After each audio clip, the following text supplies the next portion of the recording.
I'm such a boomer. I didn't send a link. Oh man.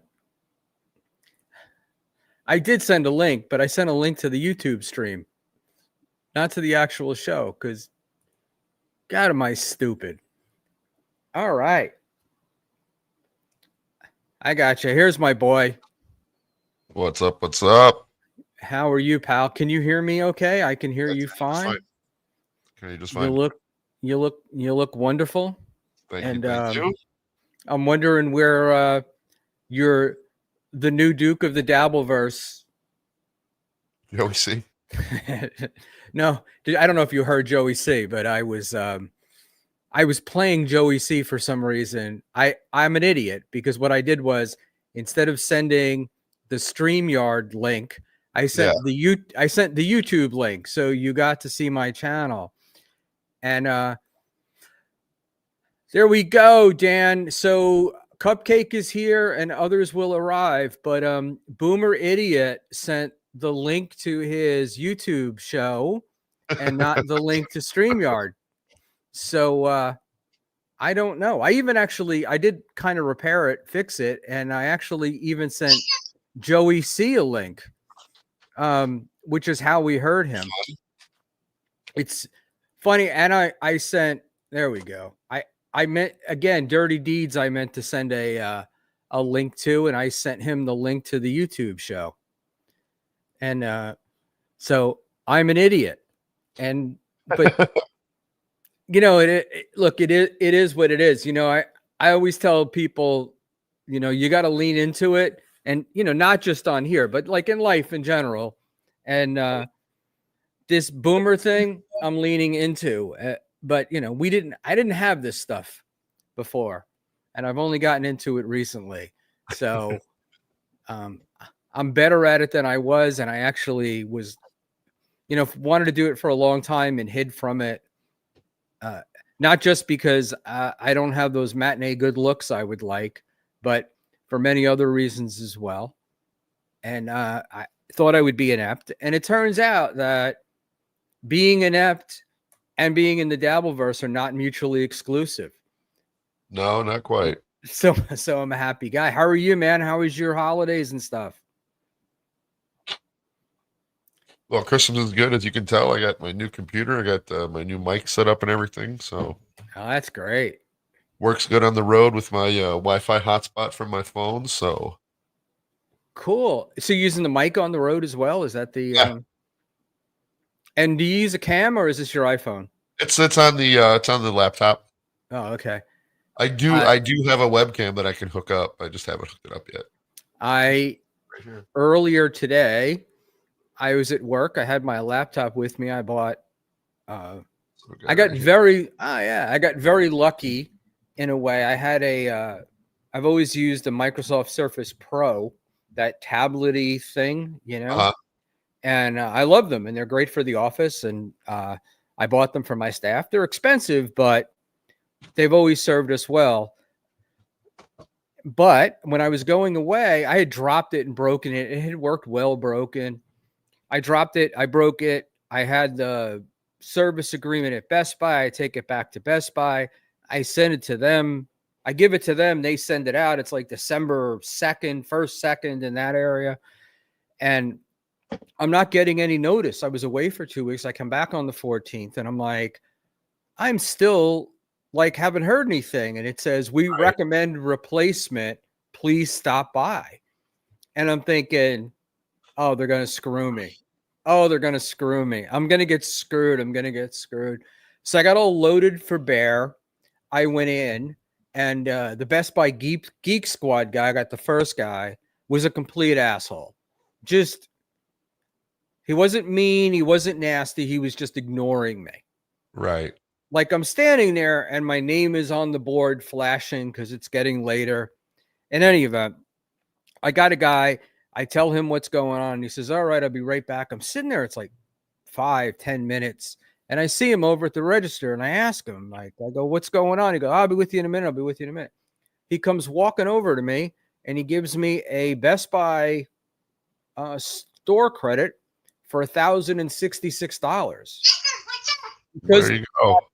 to repair, and it was under the warranty. They gave me back the price of the computer, 1,166. They gave me back the price of the computer and the sales tax. So I strolled across the room and bought an HP gaming computer, Fucking A. $1,399. So I was very happy with myself because I was thinking about buying one of these anyway. Right.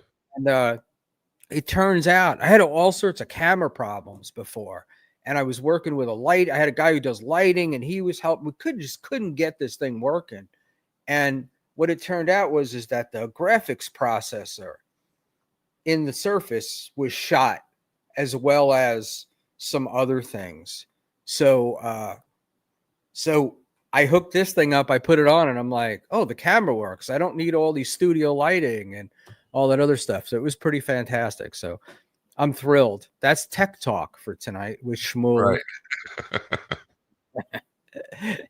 And so that's about it. So we're going to get into a bunch of things, but I wanted to get into I said the winners and losers in the Dabbleverse for 2024 and a peak. And by the way, I know it is PEEK, and I spelled it PEAK on Twitter. So you folks will have to get over it. So I want to talk a little bit about that. But I want to go. I got some other stuff to do, but this is not like an award show. I don't want to sit and go through each podcast. I'm more interested myself in the sort of lesser people in the Dabbleverse. And by that, what I mean is, look, we've got the tops, we've got the Shuleys, we've got the MLCs, we've got the Meltons, the Tukis, and the Cardiffs. But then there's a whole bunch of other people that have sort of entered the Dabbleverse in the last year. So we've got like Apple Pineapple. I know Rochi's been around forever, but I haven't. And I noticed he's been on a lot more streams. Right.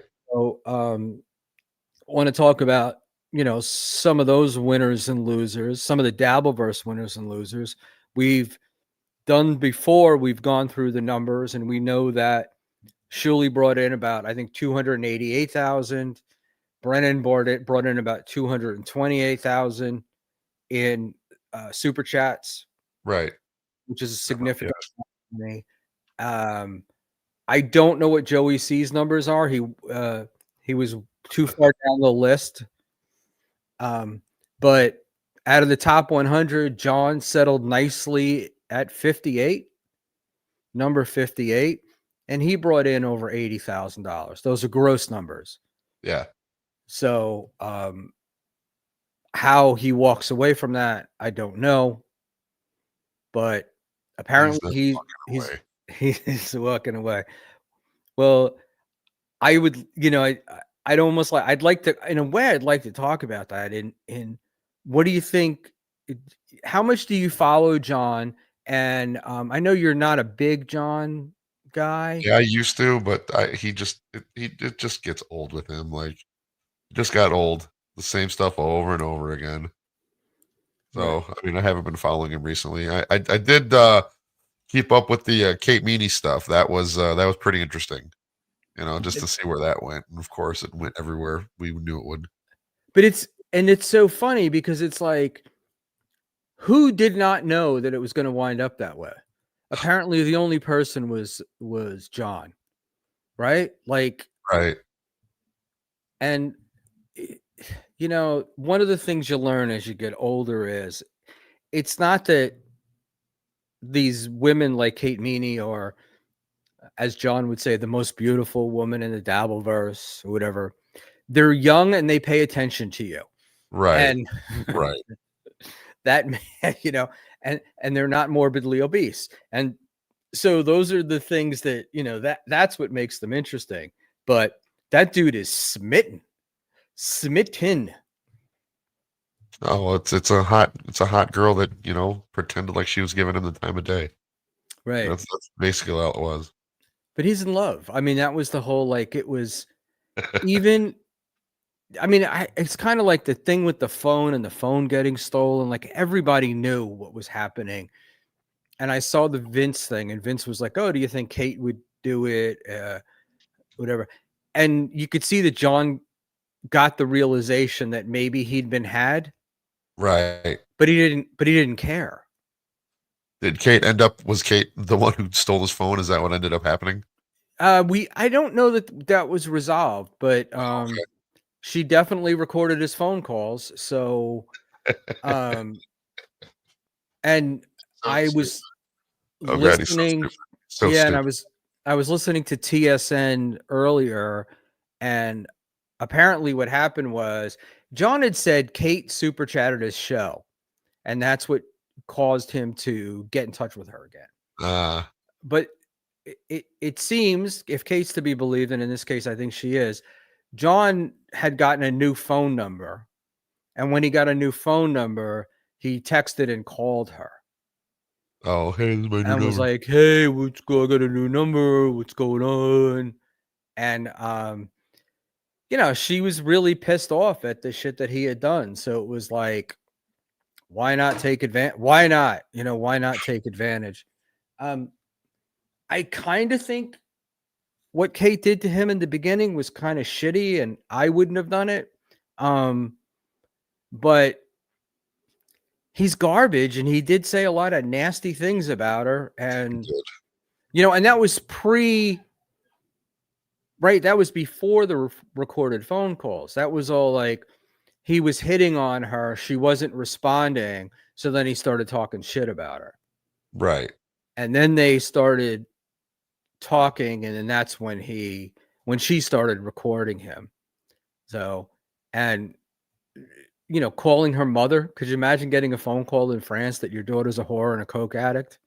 And then he called Shuli's dad. Like that was what a bag of shit. What a bag of shit. Just I can't stand him. Can't But stand him. Shuli's dad's reaction was great. Like, There's, what do you? I was listening to Ari Shafir a few years ago, and Ari at one time was an Orthodox Jew. Excuse me. He's still Jewish, but he was, he was like in the Orthodox and the Yeah. whatever. And he said, and I'm probably paraphrasing, but I'll do it anyway. And he said, uh, the thing about Israelis is they raise not giving a fuck to a brand new level. Right. And that was like John's father. Why are you calling me? And why are you calling me? Yeah, right. That was I'm 87 years old. You're an idiot. yeah. And it would be hard to imagine that Shuli hadn't told his father at least something about SJ. Right. Right. So he probably. But the calling. My name is John Melendez, and I'm a celebrity. What is your name? Yeah, and I'm a celebrity. That I loved that. That was my favorite. And I'm a celebrity. And I'm a celebrity. And you're not. I mean, you are in a way. You're like a minor celebrity.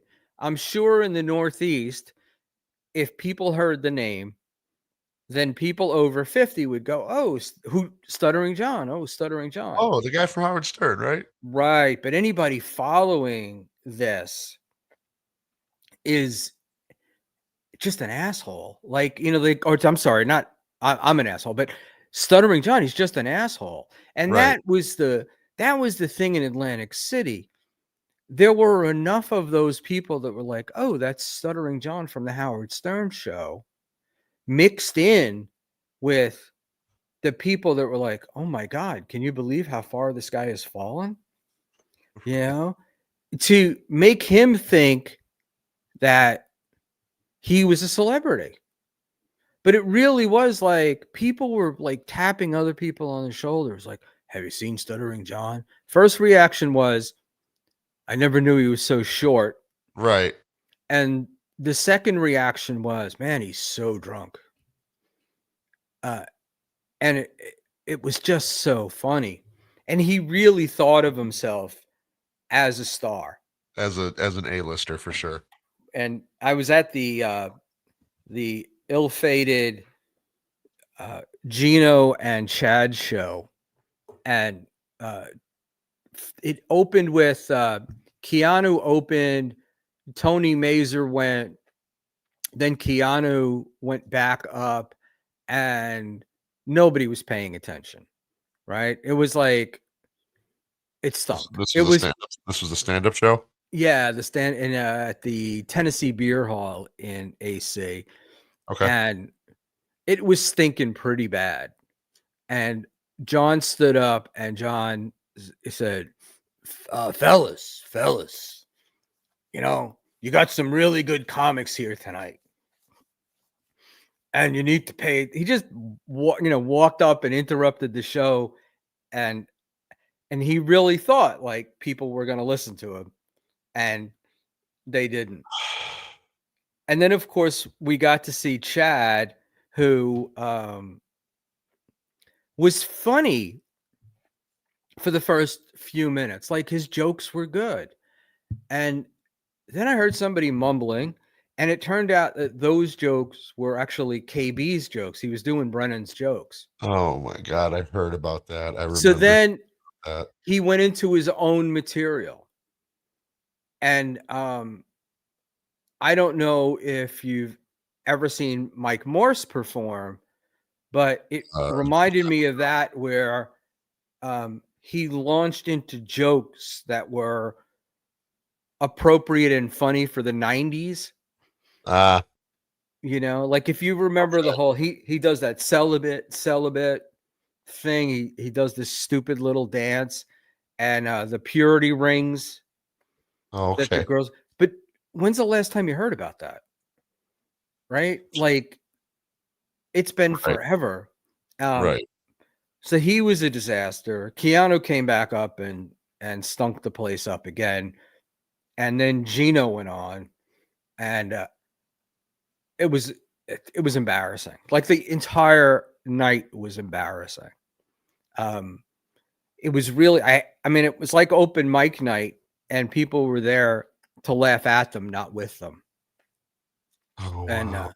because by the time Gino got up, he was so drunk, and then he's doing shots on stage, and I stopped counting after 4 because he was already loaded. I had Mrs. Buckman with me, who kept reminding me that I owe her for being there.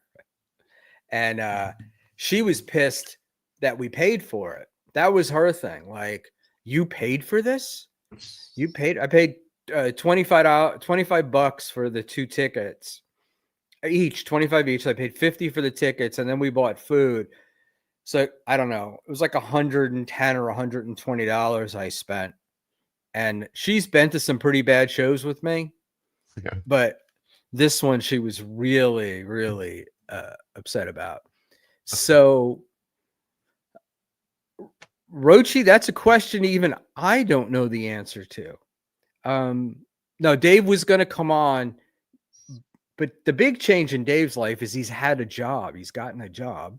He's had a job, or he's had a job for a while that he actually likes, and they actually want him to work. Plus, he takes care of his family, so he winds up having to deal with them. And we're on the East Coast, so I was going to do it at 8, which is 5, which is their dinner time, and he's got to take care of them. And then I wound up doing it late. I'm sorry. Say that again, Cupcake. I said, no, Happy New Year, Rochi. Yes. Happy New Year, Rochi. Happy New Year. Thank you. You're up late in England, and I was trying to do the show so you guys would still be awake. So I'm glad you stayed up for us. Today was a day where I went to work. I went into work because I thought my assistant was going to be there and we had a lot of work to do. And I forgot I told her she could work remote today. So I was there by myself. And then my brand new computer just shut off and wouldn't start again. And it turned out that it was the power cord, because I was racing to get home, because I'm like, oh man, if the computer's shot, I'm going to have to run over to Best Buy. And I think today's the last day I can take it back. So I was going to have to run over to Best Buy, When I got home, it worked. But the more important story is I'm in New Jersey. I take the PATH train. I come from the city. The 7 train was delayed. The N train was delayed. And then I get on the PATH train and they're like, due to an unattended package at Christopher Street, we are being held. We do not know when we're leaving. We will advise you when we know, you will know. And I was like, oh man. And I guess on the heels of New Orleans and the people being set on fire and thrown on the subway here, they're a little bit hyper cautious. Yeah, probably. So I sat on the PATH train for, I don't know, a good 45 minutes staring at the people sitting around me. At least we were in the station and the doors were open. Because the N train travels under the East River. Okay. And that fucking thing gets notoriously stuck under there. Like, for some reason, it's like, we're being held for a signal. And you're under the East River. You're in a crowded train. The doors are closed. The only thing you can see outside the windows are dark walls. And, you know, I just I'm thankful that I'm not claustrophobic. But you can see some people start to like lose their mind. And I was there one night it was a pretty crowded train. It was the middle of the winter. Couldn't get a seat. And I was standing.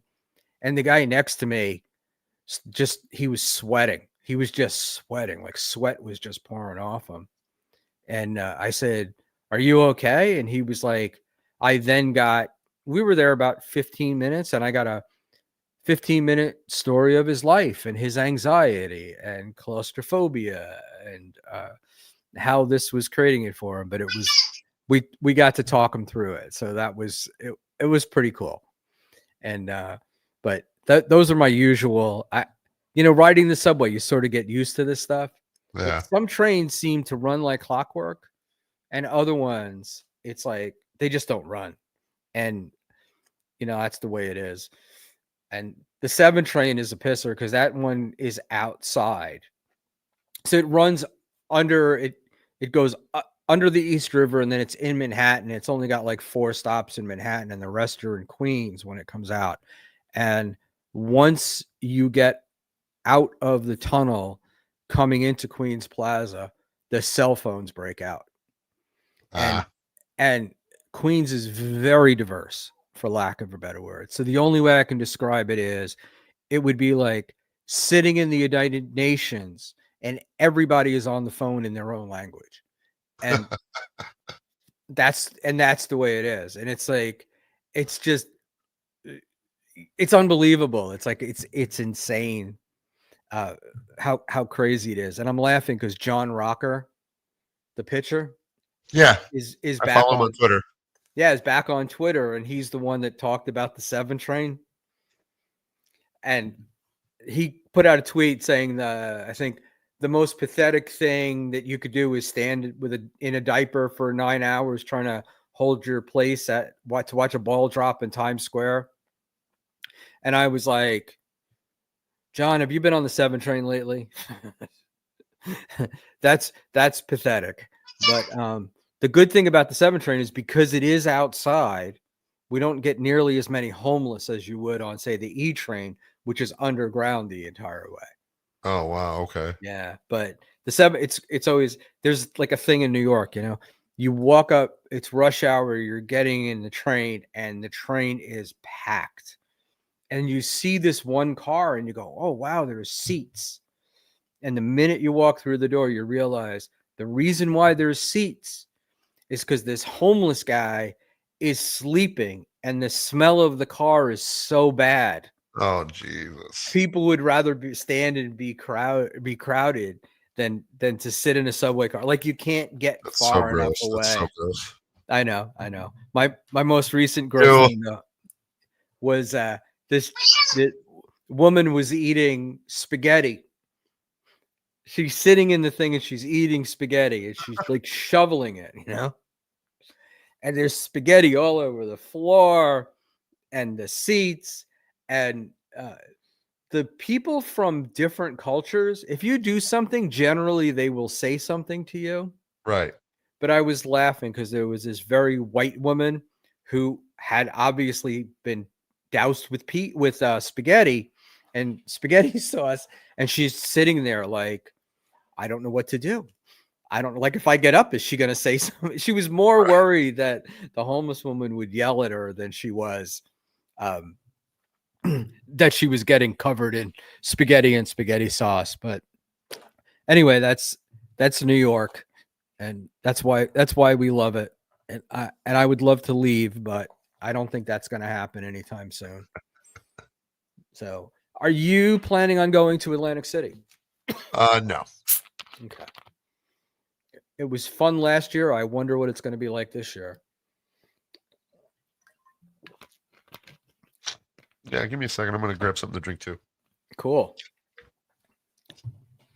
All right. So while we're on this, I don't know if Rochi's still here, but Rochi's one of those guys that appeared to me when I was talking about wanted to talk about winners and losers in the Dabbleverse, and I really didn't mean winners and losers, but the winners. Rochi is a pisser, and I can't get enough of him. And he and the Pineapple do a show, Pint Dabble Pint. Yeah. Which in the beginning, I think they started it with New Girl. And it was like, I don't know, it was rough. I didn't think it, I don't know. I didn't think it was going to go anywhere. And now I have to listen to it every week. Yeah. We do a lot about Joey C on the show, right? Yeah, they do a lot about Joey C, but they also have the English version of Stuttering John, Brian Harvey, who Really? was in a boy band at some point. Yeah. Yes. And he's batshit crazy, and he would be Stuttering John, but he has self-awareness. Like, he complains a lot, like he was ripped off and they didn't pay him for this and stuff like that. Okay. But at the same time, he doesn't seem delusional. Right? Like, he knows he's a has-been as opposed to thinking he's still a celebrity. Right.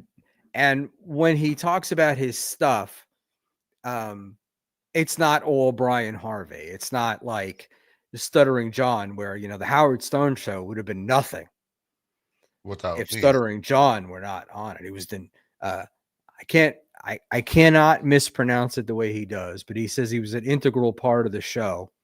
I think he says integral. Yeah. I'm integral, said the announcer for the Tonight Show. Right. But how long did he do that? How long was he the announcer for? Not very long. I looked it up a while ago, and I don't really remember the numbers, but I'm going to say less than a season. Oh, wow. That short. Okay. I mean, as a traditional announcer, right? They put him up instead of, I mean, his whole thing was he wanted to be Ed McMahon. He wanted to sit next to Jay and banter and whatnot. He thought that was the job he was getting. Well, I think that's what they thought they were also giving that job to somebody. And he totally couldn't do it. He couldn't do it. And I think it was and he didn't get along with the band leader, whose name escapes me. Hold on, I gotta go. Okay. Whoa, hold on. I don't want to pick my nose live on air. No, you're good. But I gotta reach. I know, but I got a wired headset, and there we go. Yeah. So the sort of apocryphal story is that Jay hired him to spite Howard Stern. Yes. Right. That they were having a fight, and that's why Jay hired him.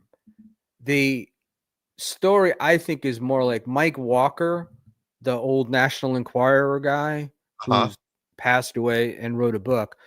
I think it's more like he said, which is they hired him because they were looking for a younger audience. And they thought that having him come over from Stern would bring a bunch of Stern listeners with him, Oh, that that he makes would sense. appeal to that younger male demo. And that is not, it didn't happen. But they didn't know, like, there were things that they didn't know. They didn't know that he didn't write his material. Right. They thought those questions that he was asking were things that he came up with. But I always feel like, and part of the other thing too is, I don't think that Jay picked him. I think he was picked by the producers of the Tonight Show.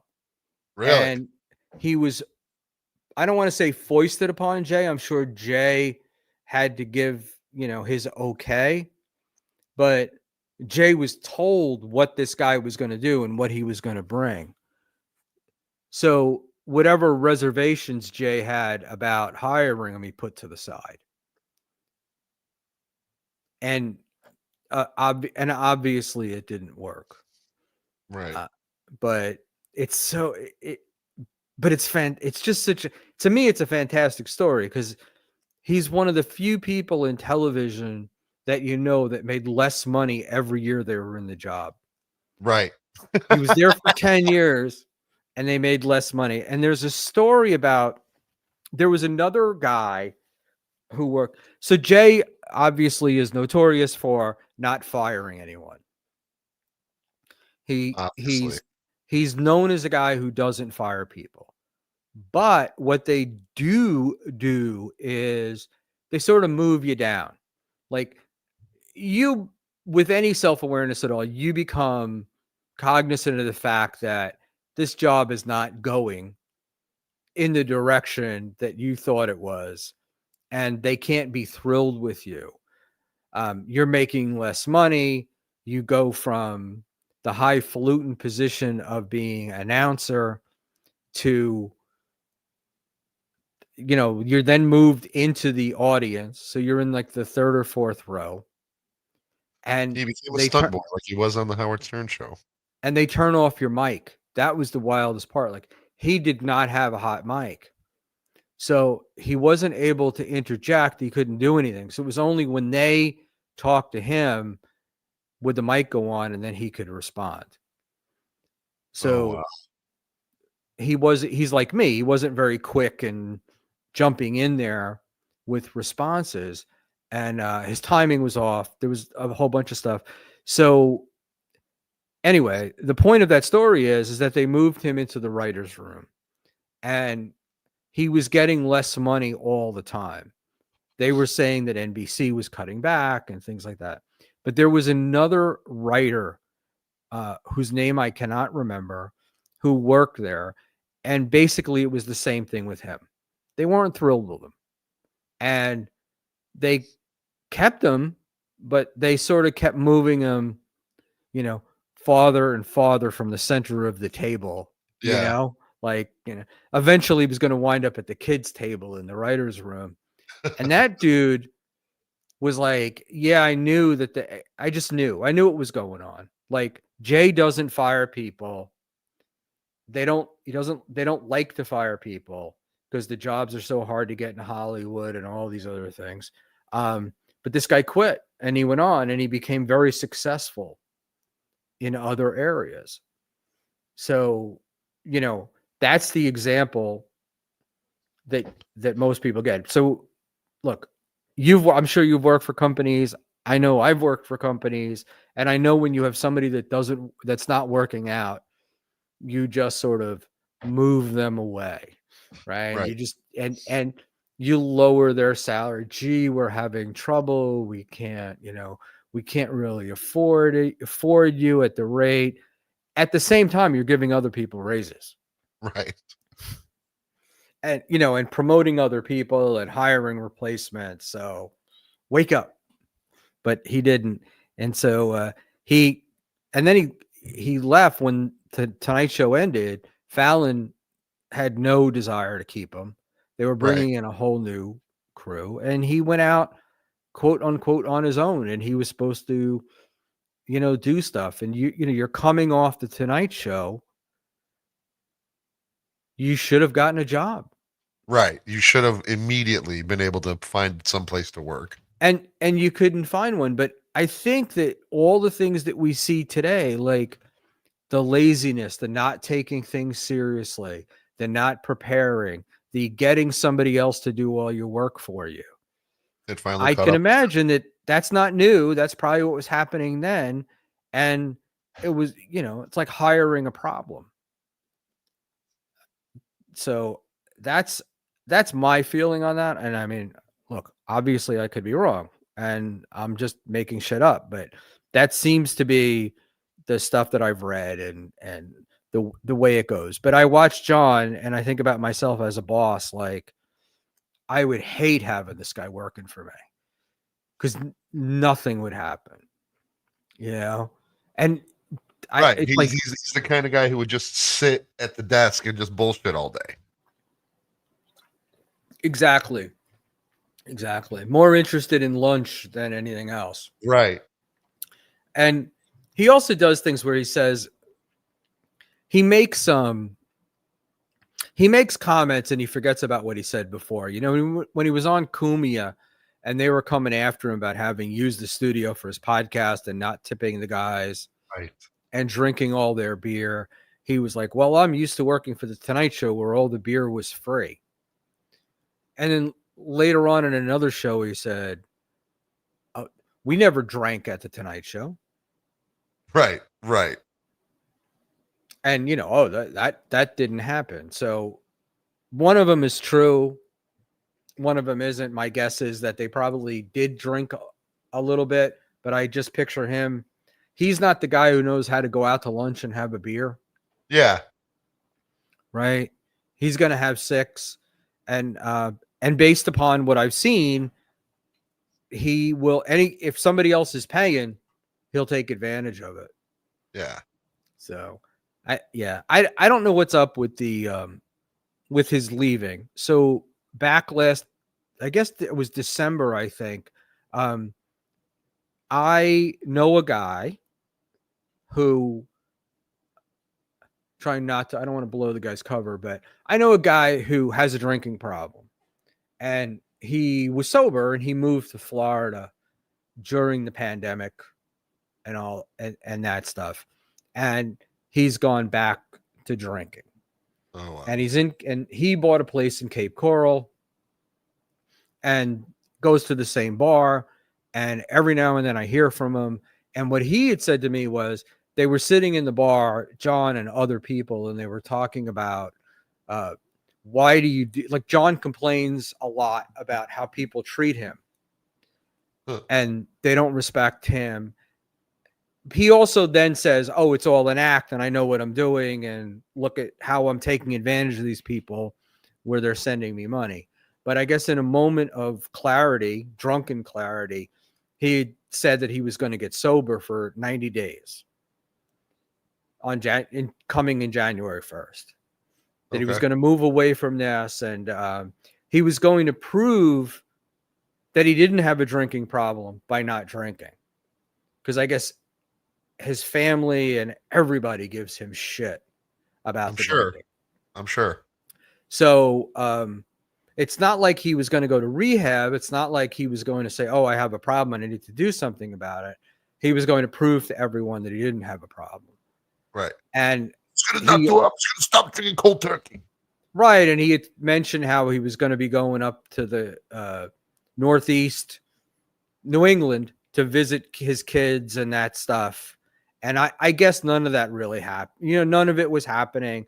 And so then he's got this lawsuit with Vince and the settlements. I don't know what this turned out. I don't know what happened, like, and he's also not the brightest guy in the world. So he would hurt himself to prove a point.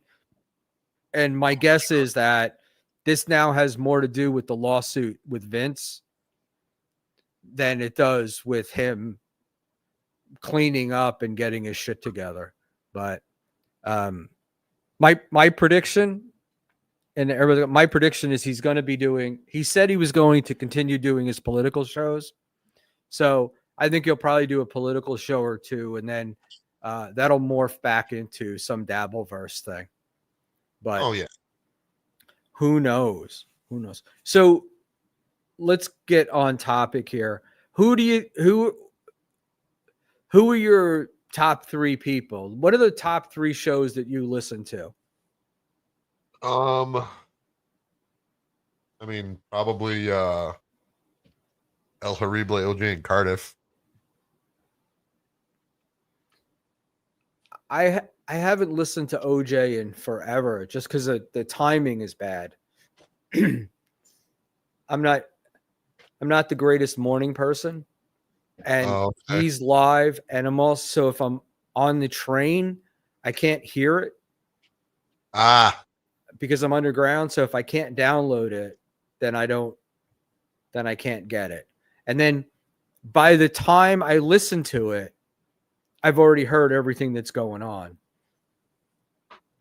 in other, and right. so it's almost like old news. But we both met OJ at DabbleCon. Yeah. Really nice guy, right? And I joked with him once that getting their clothes pissed on has never benefited a career more than his. Exactly. And Ray has told me he's got a really nice setup. So I don't know what, I don't necessarily know what that means. So those are so it's what OJ, Tukey, Cardiff, or Rocco. I think Rocco and Cardiff I think Cardiff is one of the funniest people I know. Cardiff's pretty funny. He's a funny guy. I also think Rocco is one of the most talented. He really, it's like, where did this guy come from? Right. And so mint diggity. Mint, I am going to actually talk about him in a little bit. But I kind of want to run through this other stuff first. My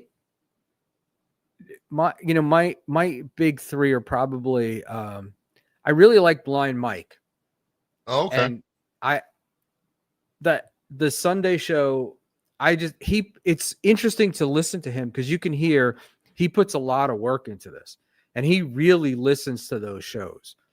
And that's that blows me away, because I love the Stuttering John stuff, but I like it through a filter. So I want to hear other people talking about it. I don't really want to hear John talking about it, but Mike will watch these shows, and he'll watch, like with Steel Toe, he'll watch 4 or 5 or 6 in a row, and that's just hours. And I'm like, I couldn't do it. Yeah, I couldn't do that either. I couldn't do it. And the Clippers do that. I don't know how they do it. It's like because Aaron just from Steel Toe, I get angry listening to him, and it bothers me that I do. But I listen to him and I'm like, what a fucking asshole. Yeah. And I don't like. I'm not a fan of trashing people. I don't mind a little bit of trashing, but calling April a coke whore and smelly twat and all that other stuff. You just don't say that shit about your ex-wife. Right. That's my thing. And then the way he's handled this whole thing, he's really Stuttering John, and that he thinks that he's fantastic and he's done this. He's handled everything perfectly. Right. Right. And everyone else is at fault. And I'm waiting until when Rekieta settles, when Rekieta finally figures out what the end result of his court case is going to be, that we move on. Right. But, I do love, and, the hypocrisy of Aaron yelling early on that, Nick needs to go into the court square, the public square, and admit what he's done. And that was the only way he can move on. But we all noticed that Aaron pleaded not guilty to sending Kayla's nude pictures to Gino. Right, even though he did it on air. And he did it on air. And the other part of this, we'll get into some Dabbleverse words, particularly as it relates to the law. But I don't think any of these people understand how any of these trials work. Like, they just don't understand the law. It's like, well, Nick is wasting his time trying to get the search warrant thrown out. Nick is wasting his time doing this. The thing that people don't understand is you can't appeal what you didn't bring up in the beginning. So Nick can't accept the search warrant, not challenge it, and then after the trial, try to base his appeal on an invalid search warrant. So what happens is that now he gets turned down. The judge says, no, we're going to admit it.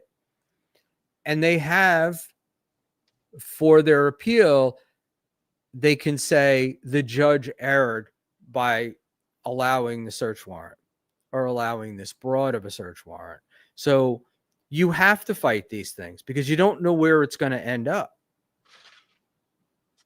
And so, and why wouldn't you? If money's not the issue, why wouldn't you fight them? The problem is that the system is so used to people with no money that you have to pick and choose what you fight. Whereas Nick can just go full bore and he can fight all of the stuff. But I do love I love all the YouTube lawyers that we have that aren't real lawyers. And, Stuttering John's one of my favorites. I heard Luigi Granberg, who is a lawyer, once say he's heard Stuttering John explain a dozen legal concepts, and he was wrong every single time. Every single one of them, yeah. And I laugh. But I'm laughing about now this thing about defamation where everybody's worried about defamation.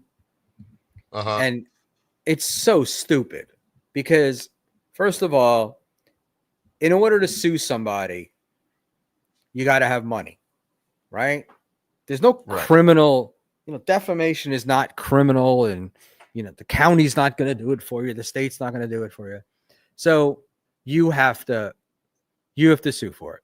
You have to show like major reputational damage. And in states like New York, you have to show economic loss, and you have to be able to prove it. You can't just say, oh, I lost this, and you need to pay me. I would have gotten this job, but I didn't get it because of this. Well, if the person who didn't give you the job isn't willing to testify to that and say it, it doesn't count. You can't say, oh, reputation, I don't know who's Sydney Sweeney was going to marry me, but she heard what Cupcake said on the podcast. So, my reputation, he damaged my reputation. I mean, come on, like you got to be realistic. And the other part of it that they all seem to misunderstand is, well, they don't seem to understand what defamation is. And I'm not a lawyer, but I do read.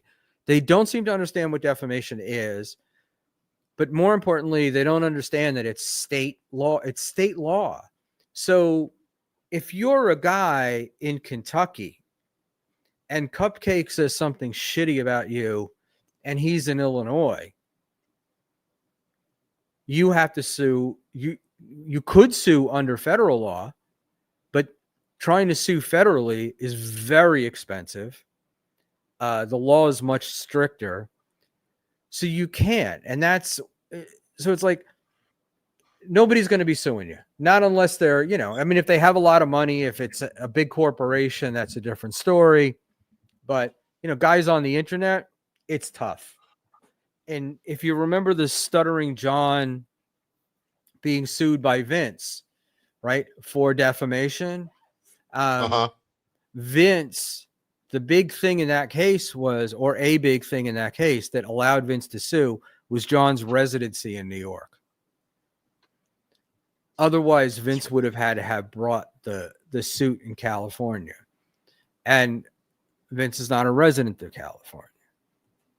Makes everything more complicated. So one of the first things when you look at any court document in a civil case, one of the first things that you see in the list of stuff is establishing a venue. Why are you in that venue? Why are you suing in that particular area? And it can even get down a county. In New York, the Bronx is notorious for handing out great jury verdicts. Nassau County, not so much. So you want the venue to be in the Bronx. So they will search for a way to figure out how to get that venue in the Bronx. Is Cupcake employed in the Bronx? Is that a reason why we can do this? Does he live in the Bronx? And you might have an accident that occurs in Nassau County, as we said earlier, but somebody lives in the Bronx, either the plaintiff or the defendant. So you would bring it, you would bring the cases there. And so venue is really important. So venue is going to be tough in a lot of these cases, because how is a guy in Florida who claims to be a resident of Florida going to be sued by somebody in New York? So as soon as John moved into his mother's house, that's when Vince acted. And the thing that Vince sued for was an actual, seems to be, I think he would have probably won had it ever gone anywhere. I don't think he would have gotten $12 million, but, John said that Vince was an attorney, and Vince was at the same time representing him, trying to screw him by acting as somebody else. Right? So John's claim was Vince was representing me, and at the same time he was muttering John, trying to cause problems for me. That's like actual defamation.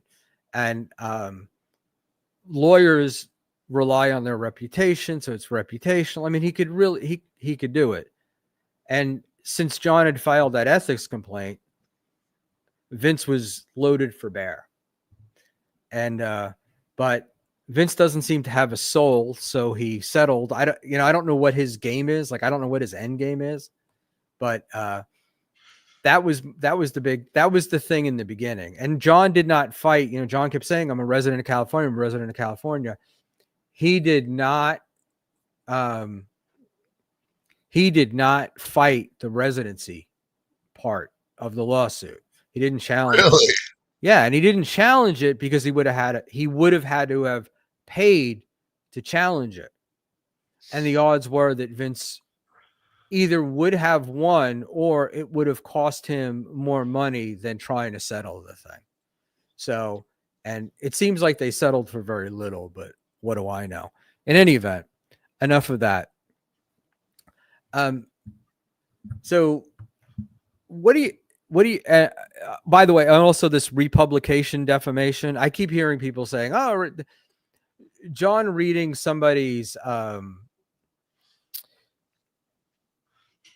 Yelp review, right, it is not republication defamation, because you'd have to establish that the Yelp review was defamatory, right? It's just a Yelp review." Yeah. So they'd have to go after, in order to go after you, they'd have to go after that other person first. So if you put up a shitty post about, Schmuel's egg store, and then somebody else repeated it, I'd have to show that your post was defamation first, and that this guy knowingly republished reposted it. Yes. So it's all bullshit. In any event, what do you know about the Ray DeVito defamation stuff going on? I just know that he's trying to sue Franklin Sheckler. So did you see the video? Which one? The David Collins one? Oh no, I don't think so. I'm gonna share this, and then if I hit the right button, I'm gonna share this, and then I am going to talk about it. And let's see, we got David. There we go. So anyway, David Collins is a comedian in Iowa. He's a regular on the Blind Mike show. Ray went and did I think he's in Dubuque. Ray went and did a stand-up gig with David out in Dubuque, and David has a podcast.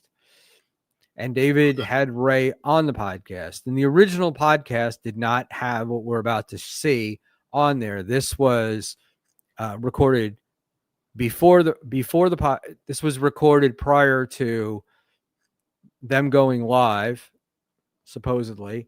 And David brought it up in his end of the year review. So let's watch this. No, listen. Okay. Yeah. I don't think he's good. He's very strange. Oh. He watches me. Sorry. He watches me. We're going to do this episode, and then I'm going to go shower, and then we're going to come back and do the comedy at Jester's Lounge. Mhm. But before all that, about 5 or 6 p.m., we're going to record an episode of David Collins' 30-minute half-hour show. So I turn everything on. I say, we're going to get the show started, blah, blah, blah. And as soon as he watches me turn everything on, this happens. Have you done Howard Stern appearances? What? Have you done Howard Stern appearances? No. Can you hear it okay? That's before my time. Howard Me? Stern, same show. Yeah. Yeah. So he started a podcast network, and I was on his podcast. I was the only podcast that made money that wasn't revolved around. I don't know anything about any of this. And I'm the only one to quit. Everyone else kind of got laid off because they wanted the money. I quit just because all they do is torture Stuttering John. Now, here's the deal. It is consensual. They go after Stuttering John, and they try to get I've learned a little fired about from his Stuttering John substitute. since They all of this, contact of course, the because school, I've try to appeared get on him Who Are the fired. Podcasts. And he contacts He's very uninteresting to me. All I say is, oh, he looks better than he did last time. I think he's getting healthier. But it is No. consensual. They both make money off it. I never Consensual. participated in that world. So there was a guy that was a fan of mine named Sheckler. He was my number one fan. And We he have loved number one that type of fans. stuff. And then I wonder when if you ever quit- had a you number one guys had fan a competition. Yeah, he was Yeah. my number one fan. And then when I I'd like to quit see the that Schmuel episode. network, You ever have a number one fan competition? he started He can't get to the bottom of it. making videos. I should have asked And here's them the deal. later in He the wants to show. make videos of me making fun. That's fine. He started. I just messaged a woman. I feel like Ray DeVito kind of name drops this guy for no reason. He knows I'm recording everything at this point. He just watched me turn everything on. Yeah. That's the part that I kind of want to skip. His name, and they started making videos saying I sexually assault these women. And that's when that's a What's interesting about this clip to me is you can see how uninterested I am in this. He continues to divulge this information that he insists doesn't want recorded. legal, and I have a lawyer. I can't talk about that, but that's going to I'm barely listening. He watched that I just pushed record on everything. be. I got to press charges and stuff, and that's also. Have you calculated damages? Yeah. I've there's corporate shows I've not gotten. Oh, that's what's up. Somebody just called you out in the chat for scrolling on X. Yeah. That's the tough thing. Is prove damages. Yeah. That's what everybody So says. I can prove damages. Not only can I prove damages, the other thing this Oh, I got to go back. not gotten. Oh, that's what's up. Yeah. That's the tough thing. Is prove damages. Yeah. Right. Yeah. That's what everybody So says. I can prove damages. Not only can I prove damages, the other thing this guy wants to keep his identity hidden. Well, there's Oh, his name's not Franklin. no. He's He just tells me the real name, which I don't feel comfortable airing. The fact that he just watched me push record on everything and starts saying this out, but I'm not going to. does come out. Here we I gotta get my story ready, my jokes, and I can do like a 30-minute show, but it'll be on NPR. My friend Ophir is in charge of the moth at NPR. I'll do some stuff with NPR. John Fugelsang was on Sirius XM. He's all into this story. He'll hook me up with the daily. It'll be a big story. So this guy's name What's the is going story? to be in the news when the lawsuits come out. Interesting. So he's going to. He doesn't think that all this shit's happening. What's the Him- story?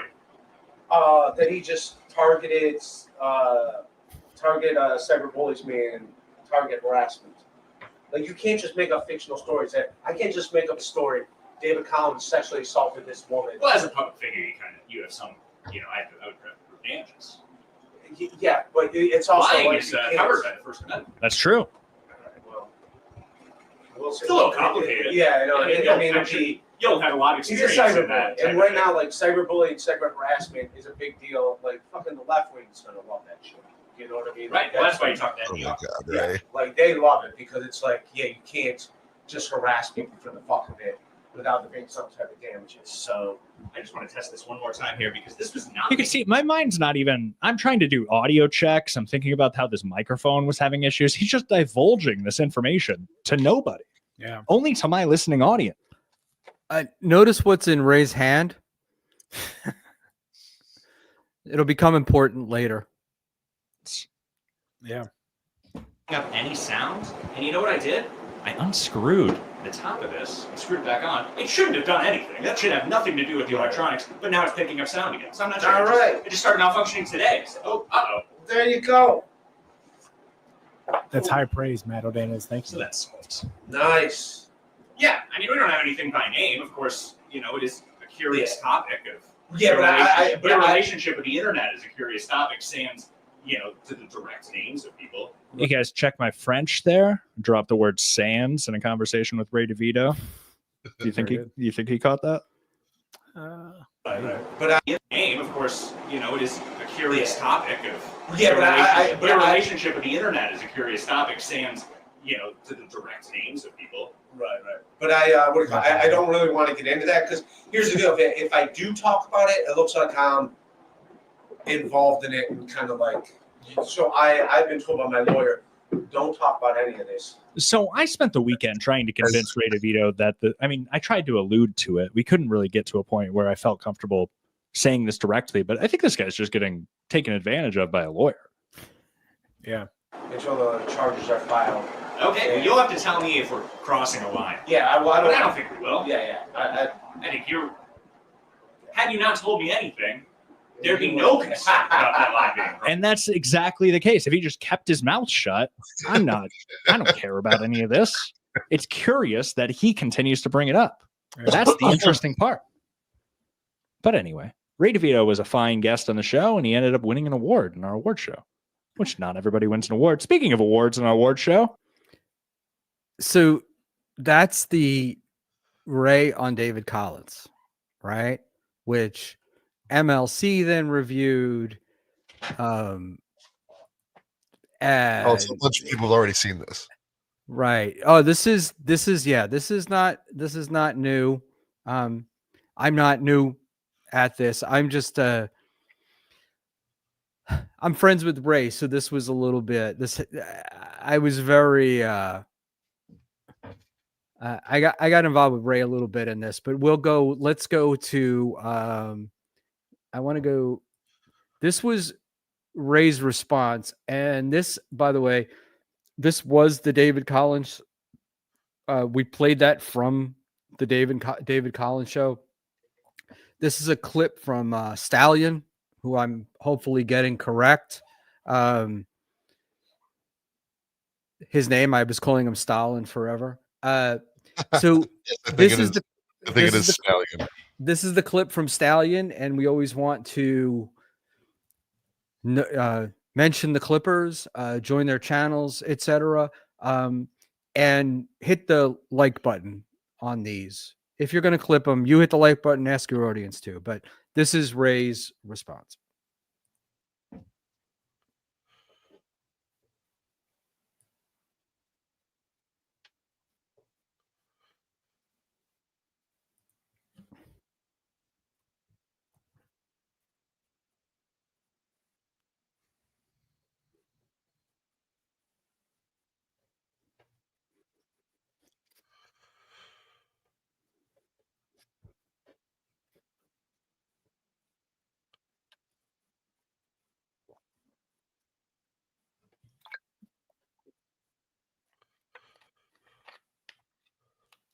Something's supposed to be playing.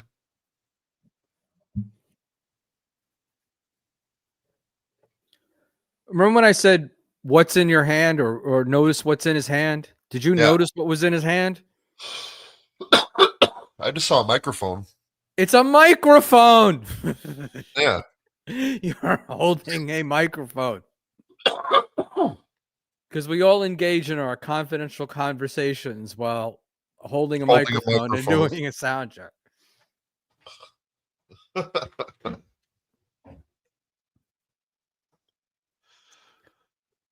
I don't think any video's playing, bub. Oh, Jesus Christ. You should have told me that a long time ago. Hold on. I'm an idiot. Once again, Boomerville. All right. I need to go back and did you hear it at all or no? No. Oh, well, thanks for telling me, Cupcake. I asked. Yeah, that guy's a piece of shit, right? First of all, if you saw the episode I was on his podcast, literally the footage that he showed is just like what I told him. Like, that I told him, like, yeah, this is stuff I can't talk about on the podcast. And the only reason I talked about it is the book or the club is the one that like brought up like, hey man, what's all this weird stuff? So that's the only reason why I brought that stuff up. And I was like, yeah, I just can't talk about this stuff. And that's it. Obviously, he's walking around. He's recording me without my knowledge, without me knowing. And then he releases the footage. And like, he wants to do comedy. Like, all right. I mean, I'm fine. Let that be out there. Who gives a shit? It is what it is. But I mean, I guess someone said, Kevin, they watched it on MLC, which Cumia was on there. I don't know why he's watching footage of me with Anthony Cumia, but, you know, so be it. I did see Anthony Cumia in Pottstown. Yes, I did. Kevin Brennan, when Gino gave up my phone number, he said I had to. He goes, you got to give out whoever texts you, whoever calls you or texts you, you have to give them Cumia's number and E-Rock's number. So he goes, or I'm not going to pay you. And I go, which I mean, this is all old stuff. So I did. I texted the first 4 people, and he goes, you got to show me proof. So the first 4 people that called their text, who are essentially Gino's friends. So I sent them Cumia's number. So this goes off into Ray goes off into Cumia and Gino and whatnot, but he does come back to this, but it's basically the same thing. He says that he was recorded without his knowledge, and that the guy's a piece of, in his hand. The guy's a piece of shit, and he didn't know it. Now, I could rewatch it, but at some point in there, I heard Colin say the fans were giving him a hard time because he was scrolling on X. Yeah. Now, I'm looking at it now, and that may have been Collins talking to one of the people in his studio, but I thought it was Collins saying it to Ray, because when I heard it, you notice Ray takes his phone and throws it on the floor, and then he's got the microphone in his hand. Oh, so yeah, but this is this clip, we won't watch the whole thing, but we'll just go into this clip for a second. This is this is KB watching the clip.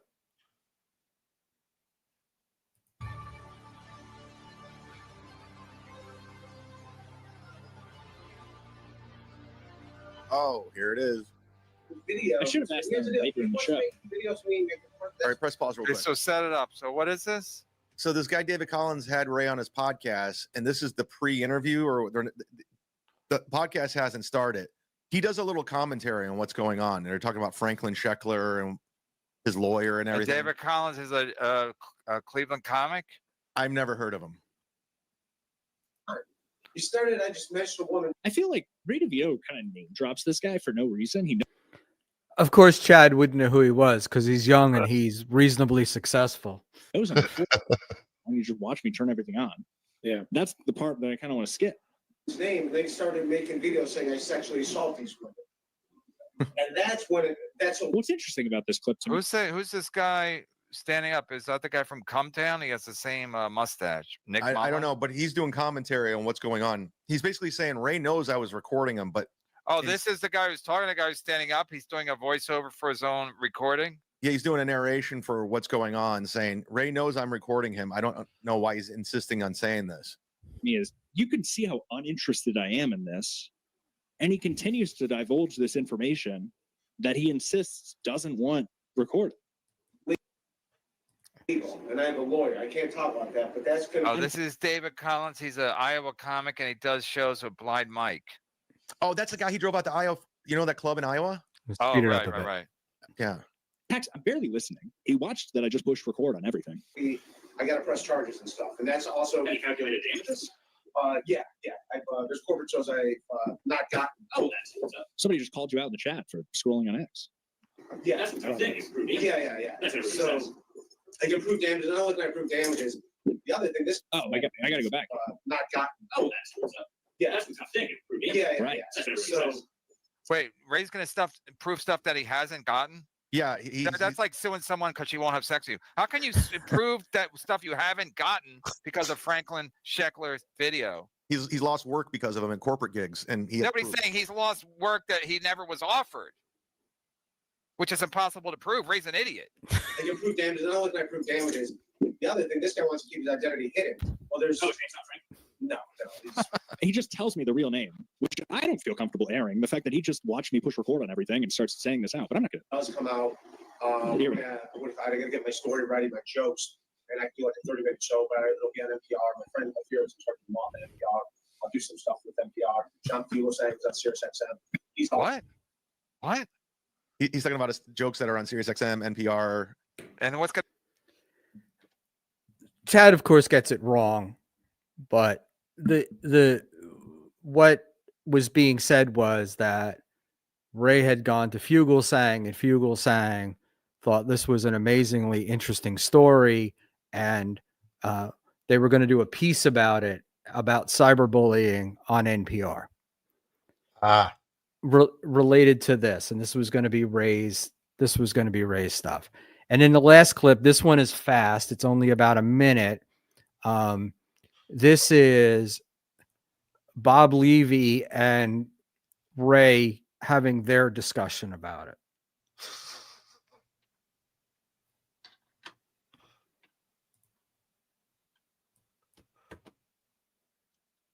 Get Ray on the phone. I don't want to. Okay, let's do it. Let's do it.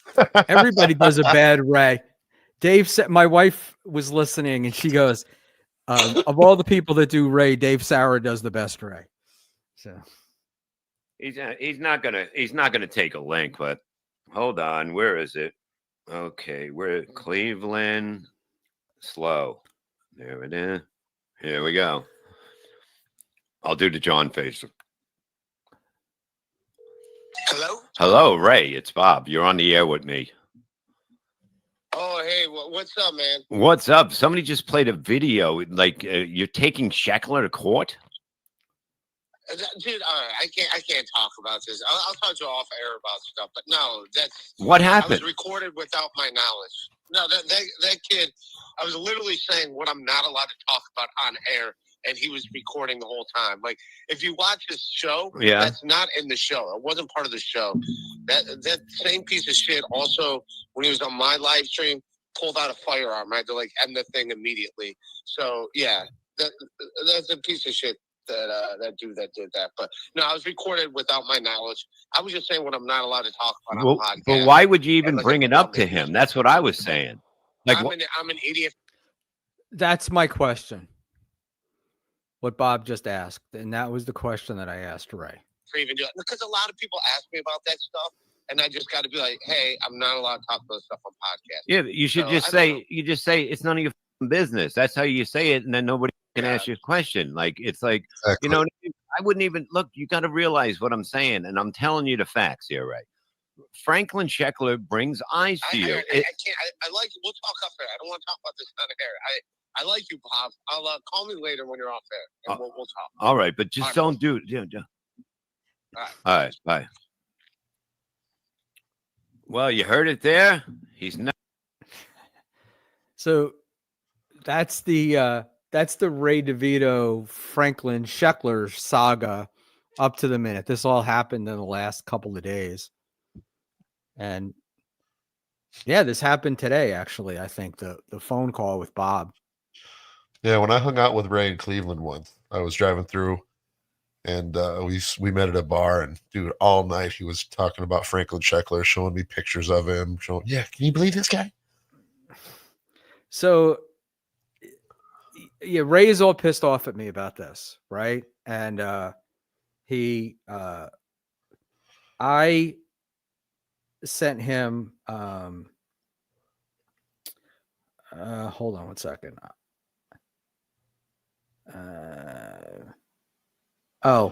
So I was on he got into a fight with Carlos Danger, right?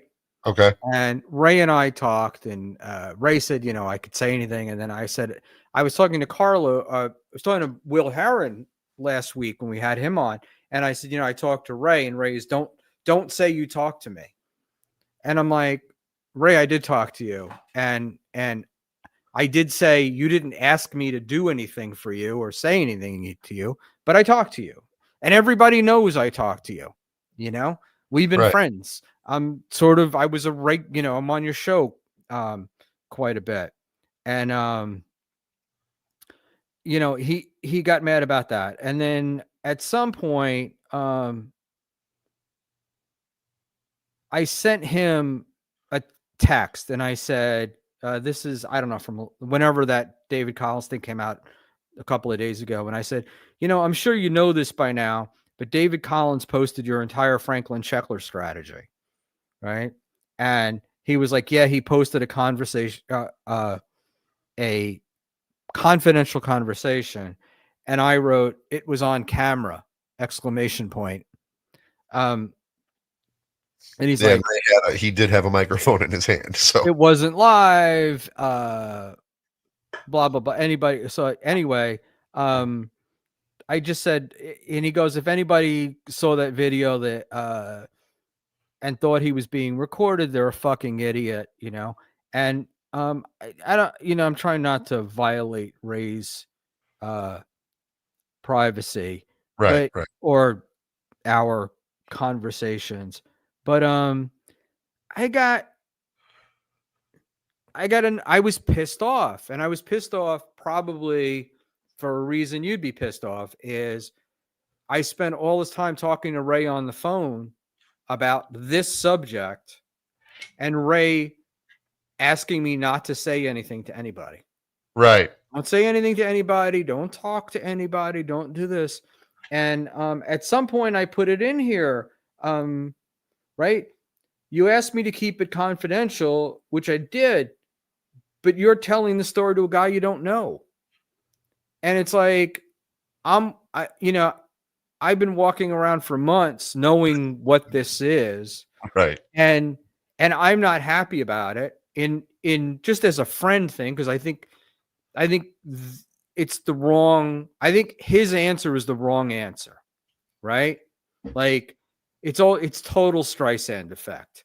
The more he complains about it, the more Sheckler's going to do. Right. And the other thing is too, is it's like, oh, well, it's not marked as parody. It's not this. The videos start with the Ray DeVito Institute, the studies of the Ray DeVito. The Institute for Ray DeVito Studies. Who's going to think that's a real thing? Right? And so the Cleveland Slow. And it was like if they were going to go, so according to this Collins thing, right? I don't want to say that I knew that. He's going to sue Sheckler, right? At the very least, I understand they were going to send Sheckler like a cease and desist letter.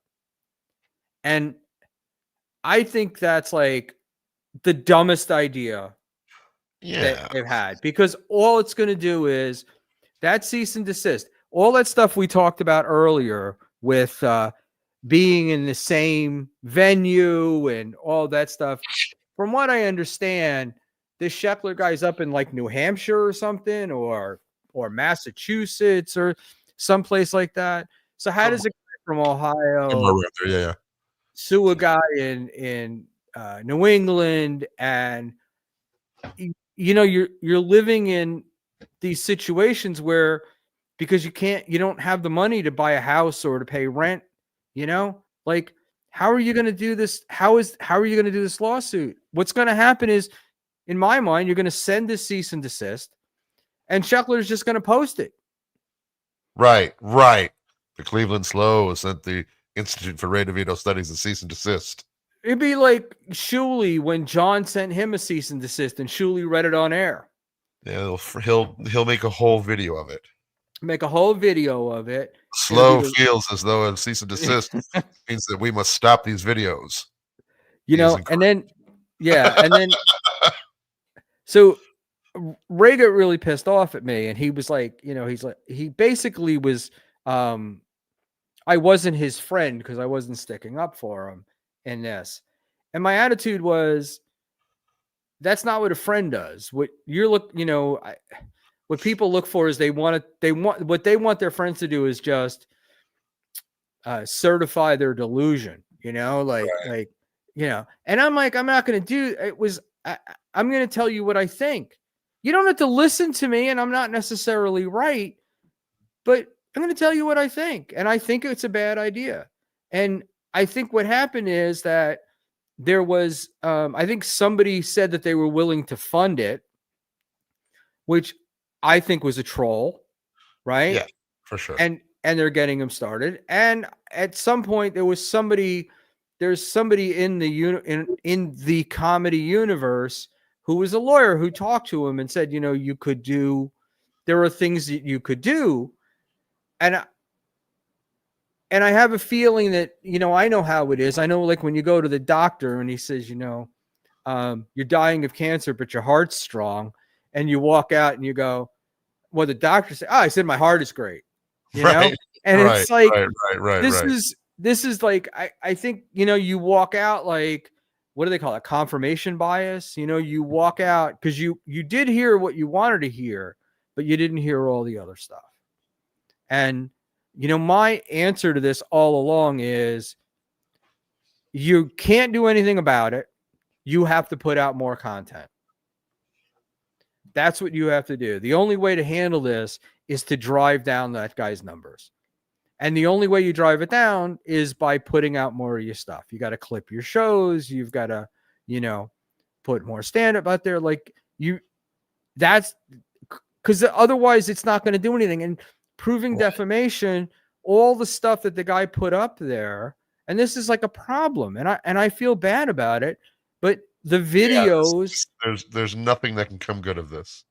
Right. The videos are the videos. I mean, they're Ray saying things or whatever, and even editing them, you can get away with it. And then there's this whole issue of how do you prove, Brennan said it, like, how do you prove you didn't get a job because of that? Right. Right. Like, is the corporate guy going to come into court and go, yes, we didn't hire him because I looked it up? It's one thing for me to tell you. The Franklin Schweckler video, the Institute for Ray DeVito Studies. It's one thing for me to tell you that. It's another thing for me to actually testify to it. And I was just, I got very frustrated. But it's a mess. And I feel bad for him because he's really getting fucked with, right? Like, the shit Schekler's doing would make me crazy too. But I'm more than likely, I would drive to go visit him. Would be my, be my solution if I didn't have anything else. But I don't think lawyers are involved in trolling him, but I think that other people are trolling him. And the more people encourage him to take these actions, the more it's going to hurt him. But probably. Ray's going to do what Ray is going to do what Ray is going to do, but it's just crazy. And, the other thing somebody said, I heard somebody say somewhere is like, maybe he didn't get the corporate job because of Schekler, but maybe he didn't get the corporate job because of his MLC appearance. How do you know which one it is? And so it's just, it's a mess. If you search Ray DeVito on YouTube, does the Institute, do Franklin Schekler's videos come up? I think they do. But I think it's also like Stuttering John. I think it's like, if you put in Stuttering John's name, the Schmuel network and WATP and those guys, all that stuff comes up. Let's you know what? It's a good question. Let's see if that's what happens. Let's open that up. Why didn't that work?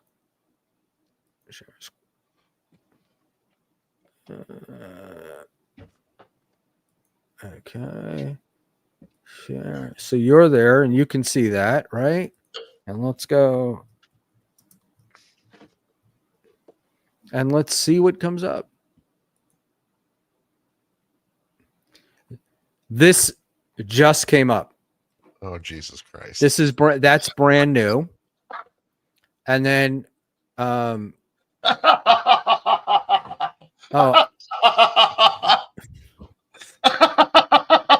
well, okay. Well, then that I proves that. I didn't even know about. Oh, this one came up 50 minutes ago. I didn't even know about this one. Yeah, there was a brand new one. Oh man. So the brand new one, the new Schekler one is Ray DeVito red flags. Then you've got potentially criminal and meme copium breaking down Ray's case. Then MLC. That's from 2 weeks ago. That's the fight. Then the grifter thing. Ray versus Pat. I mean, it's I mean, at least this podcast comes up first. It's rough. It's like, oh my goodness, nothing. And this is here. Oh, oh, this is Carlos Danger. Ray DeVito lies about Tom Myers. On and on and on. There's no. And this is what I was trying to say. This is what I said to him. I go, you can't. I don't think you can do anything about all this crap.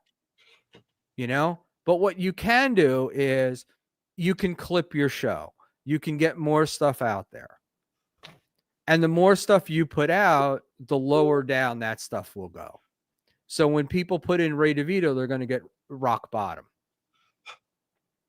You know? I mean, I feel bad for the guy, honestly. I mean, I wouldn't want this happening to me, but is the reaction that Ray is Ray's reaction causing this to happen more? You know? That's what I wonder. But could you imagine, like, disliking a guy so much that, you know, and you're Schekler and you sit and just you have to watch hours of stuff and clip it, and it's crazy. I think you might be frozen there, buddy.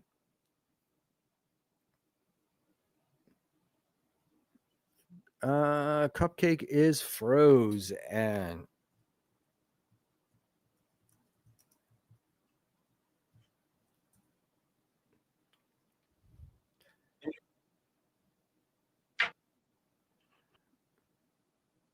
there you go. Can you hear me? You're back. Yeah, you look like it was like the old videos from the moon where, you know, you'd be a minute behind and moving slowly. Watching. Yeah. In any event, so I think he's got to. I don't know. I think he's got to get more content out. I think he's going to have to learn how to live with this. And this is the other part. This is what I've said this a million times. If Ray left his shows up, it wouldn't be as big a problem. And right. I will tell you that I think Ray thinks, I'm not speaking for him or saying he said this, but I think Ray thinks that if he leaves them up, he's just giving them more fodder to clip. Yeah. Whereas in my world, I think they have it. I don't think whether he puts it up or doesn't put it up makes any difference to these guys. I think that the stuff is there. I mean, look at the KB stuff. Right after a show, he'll take it down from YouTube, put it behind the paywall, put it on Patreon or whatever, and which is exactly what Ray does, and they still clip it. Yeah. So I got to believe that this stuff they have. And so you just need to, you need to leave your stuff up. Now, Does he not want to leave it up for another reason? Is maybe it embarrassing with the way the super chats torment him? You know, I mean, that might be possible. I mean, there might be other reasons to do it, but in my discussions and stuff, it always seems to be there's a feeling it's going to give these guys more ammunition. So I just, dude, I know I'm supposed to be talking about winners and losers in the Dabbleverse, but this is a lose-lose for Ray. Yeah.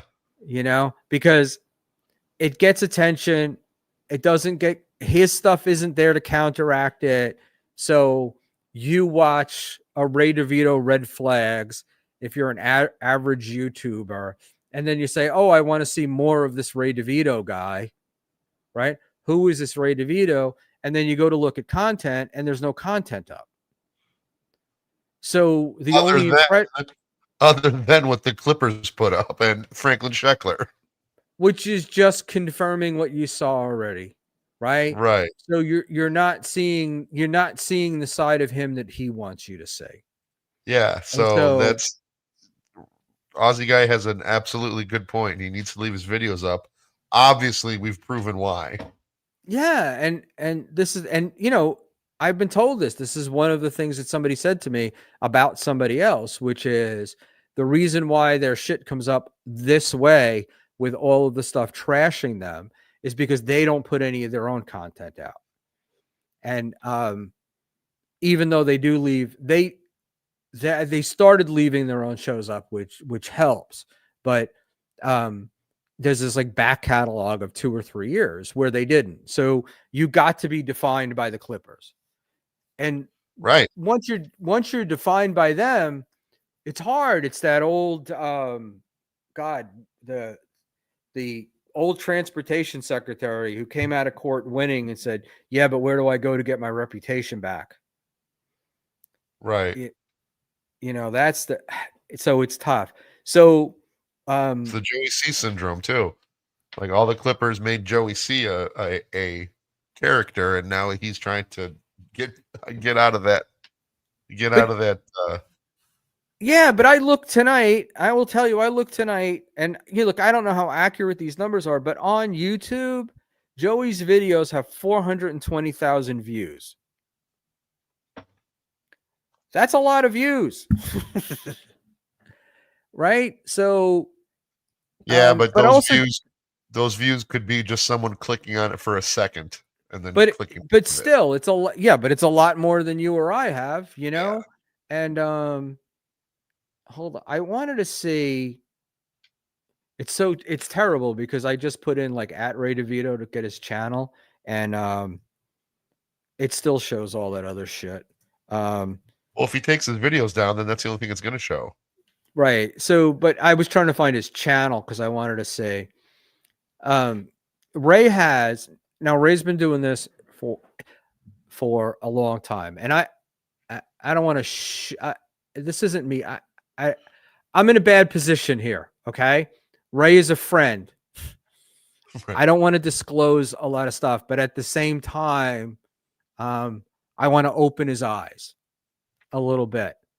I think it's a waste of time. I've been told by other people that have tried this before, they've wasted their time. But, you know, I hope he sees this, and I hope he knows that it's coming from a place of love that I really wanted to get more. But Joey had like 7.2 thousand subscribers.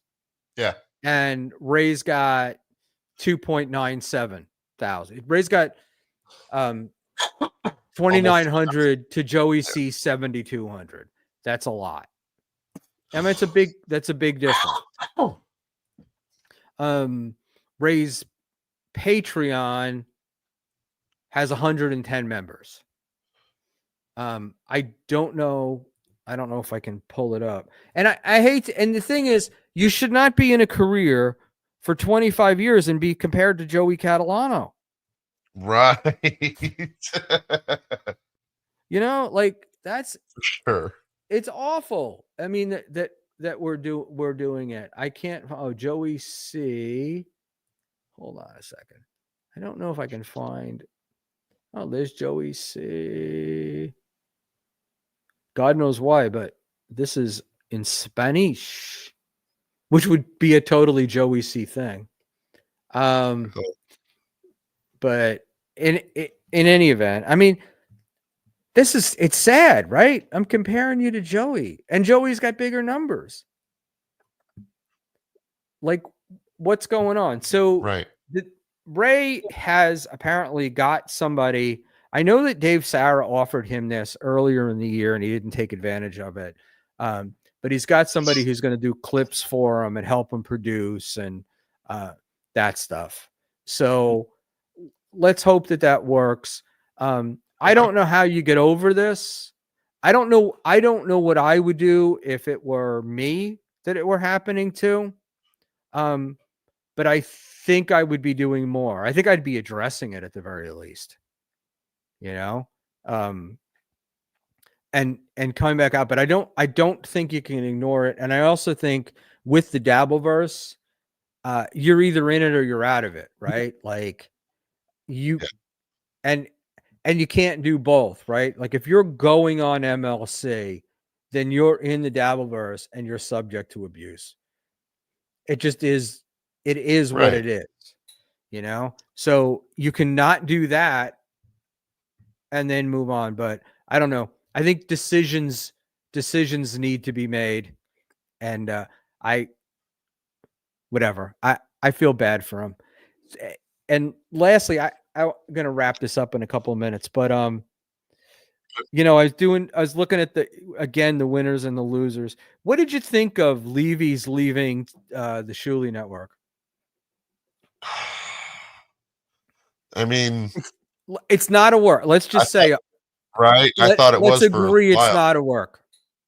Man, I don't know if it was down to a reason of either getting paid or, you know, not getting paid, or, you know, I think I'm worth X amount. Well, you know, we're only going to give you this amount. I mean, you know, I don't know about, but that didn't happen. Right? That's the part that is it didn't happen. He felt he was being pushed out, and he was also upset about the way Gina was treated at DabbleCon 2. Yes.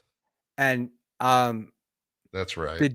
The Gina thing sounds like it was a much bigger deal. And in my impression it was a much bigger deal to him than it was to the Gina, but she did say she felt like she was ignored. And in my mind, and I'm like, that's on Bob, right? Like, your wife is not part of she's not part of the show.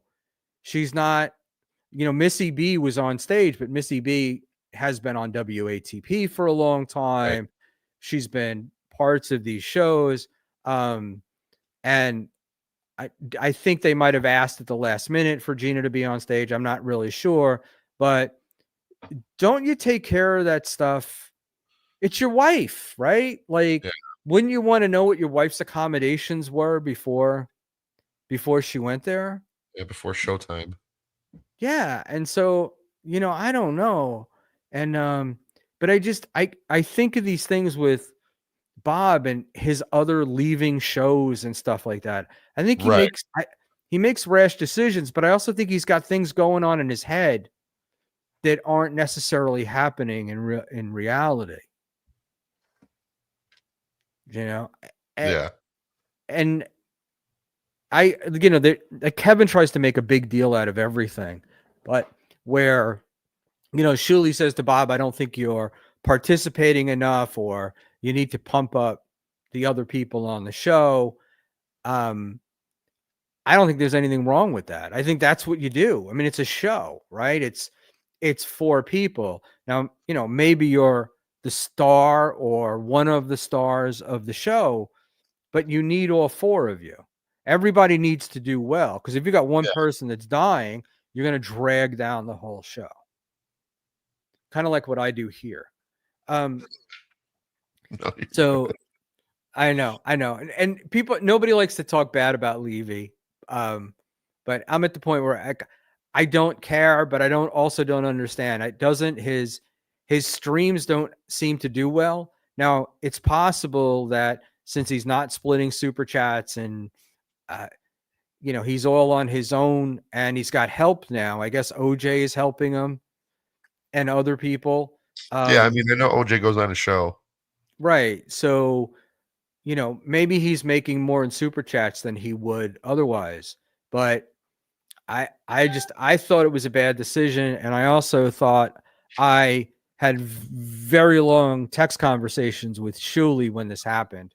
And Schmuel would not say a bad word about Bob. Refuses to say a bad word about Bob.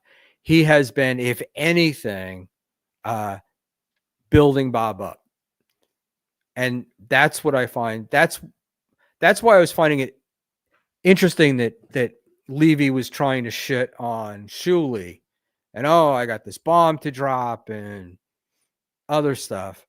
And I'm just, and it was hilarious because then he said that Schmuel was being an asshole because Schmuel was being so nice to him. Like that Schmuel was saying all these good things about him. So I don't know. I in the list of Dabbleverse going up and going down. I don't know. I think Bob took a hit by leaving TSN, and I don't necessarily.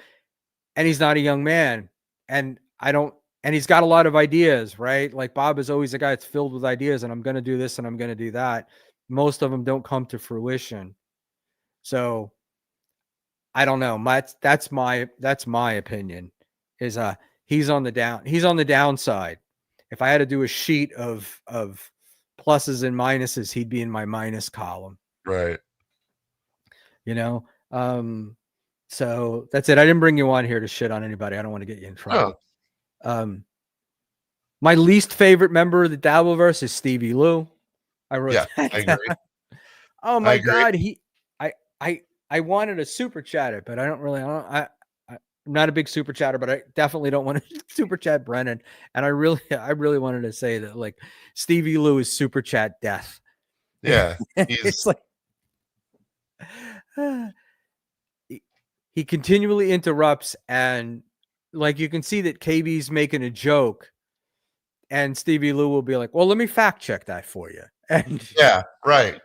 Oh well, actually, that's not true, KB. That and the things that are never not true never benefit certain people, right? Yeah. Like they never benefit Dixon, they never benefit Schmuel, they never benefit Bob, but Stevie Lou is just a bore. I don't they'll benefit other people. And of course there's Rob Saul, which I just don't get. I have no idea what he's doing or what he's trying to do. And I think one of my voices here on my soundboard sounds like Rob Saul. Oh, and the one guy that I get that I'm surprised. Everybody knows Quad. Everybody seems to like Quad. Not everybody, but I mean he's a known commodity. People like him, but his show only does like 60, 70 people. Yeah. And I don't understand it. I don't get what it's about. And I know he's got that guy Adam Goldstein who's co-hosting with him now. Oh, I don't know if you even watch it. So Adam, and I was like, I'm going to follow Adam on Twitter, but all he does is just repost stuff. There's never anything new. It's just constant reposting, and it's reposting shit that you've already seen reposted a million times. Gotcha. So I don't know where that's going. Hey, do you remember? Oh, you were at Hackamania. Do you remember this guy? Maybe. Good looking guy. He is from the West Coast, and he was at Hackamania, and he's cool. And so that's great. I haven't seen. I'm looking forward to seeing him. Hope at Hackamania too. Hopefully. Was he wearing like a cab driver's hat and had glasses? No, I think he was a tall, good-looking guy, and he wasn't wearing any. I don't think he was wearing a hat. So, but hopefully we'll see more of him. I think his work schedule interferes with the stuff that we have here. So, if I met you, good to see you again. I'm sure you'll recognize him if you see him. Yeah. And lastly, I'm gonna apologize for lack of a better way to put it, to Joey C. I was supposed to put together stuff to work with him on getting his shit together. Not New Year's resolutions necessarily, but guides to where do you want to be and how do you want to get there. Yeah. And then setting up some, guideposts along the way and places to status check. And I have been so busy. I thought I was going to have all this time. I barely got to it for myself. So I haven't had a chance to do it for him yet, but he seems to be doing fine on his own. And I don't know. I think he said he's got 700 members or something. I don't know what it's Joey C. So God only knows what the real numbers are. Something like that. Yeah. But, I don't picture when we said the 423,000 views, I don't picture him and Mrs. C sitting there at night clicking on YouTube views over and over. So I imagine that people are seeing them. Tukey has a real fondness for him. He really likes him. And Tukey can do a lot more for you than I can. So hopefully Joey C does that. And I will talk to him in a while. And I'm laughing because I did ask AI before we came on, what are the shows of the Dabbleverse? And the first three that came up were MLC, Insufferable Bastards, and Husey Entertainment. How weird is that? Husey? Yeah. Yeah. That's weird. Yep. All right. And then money winners for last year. We talked about this. Shuli, MLC, and Carl all did really well. Carl is, Carl has other outlets. Melton's numbers are hard to gauge because of the super tips and the other things. And Patrick's also got a bunch of other stuff going on. But he seems to be doing really well. And TSN, even after Bob left, is still doing, 1,500 to 2,000 a show. And if those were fake viewers, we would know by now. I think the fake viewer thing is bullshit. And yeah, they're not. But we also know, like, the money.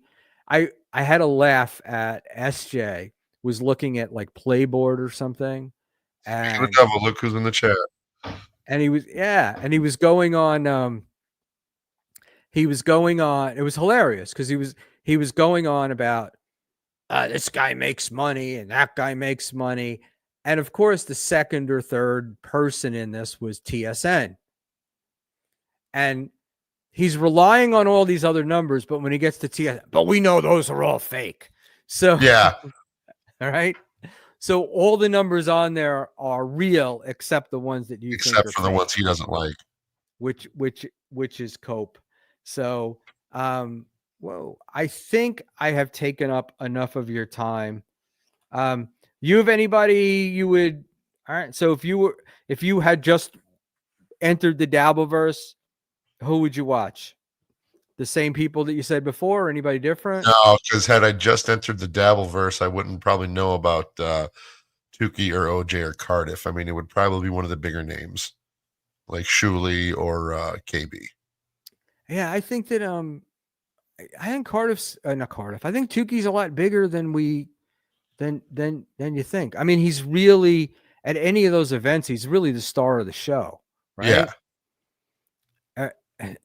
Everybody likes him. So, but he's also a really nice guy. I mean, that was my, my thing was when I met him at Hackamania last year, I had met him in I had seen him in Atlantic City at the Super Bowl thing, but we talked for like 20 seconds, you know? And then when I met him in Hackamania, I was like sitting downstairs by myself at a slot machine, and he came up and he started talking about the poker tournament, and he knew where I had finished, and what I was like blown away. I was like, you know, I was Sally Field. Oh, they like me. They like me. Right. So that was really funny. And all right. And Blind Mike. We said Blind Mike. So that seems to be it. Anything you'd like to say before we No, just Happy New Year, everybody. Hopefully I'll be doing some more shows now that I have a decent computer and a decent sounding microphone. I probably won't take this big thing with me on the road. I've got other little microphones I can screw around with, but they still plug in and everything. They're still, it would be hardwired to the computer. Just so Dan, I did that earlier when we started the show. I did that. And I meant to tell him that Cupcake was going to be on because I don't know how these guys get along today. No, we're good. We're good. Oh, okay. Joey's funny, man. He's got like one day he's fighting, and the next day, and the next day he's friends with people. So I don't really know. No, actually, Dan, you didn't miss it. I sent him out earlier. We didn't get a response. Oh, there he is. All right, Joey, I will bring you on, but I have to get off. So we're 5 minutes, maybe 10 minutes, if that's okay with you. You ready, Cupcake? Can you handle it? Yeah, totally. All right. 5 minutes, maybe 10 minutes, if that's okay with you. That's fine. Joey. Hey. Oh, you're feeding back? Hang on 1 second. Yeah. All right.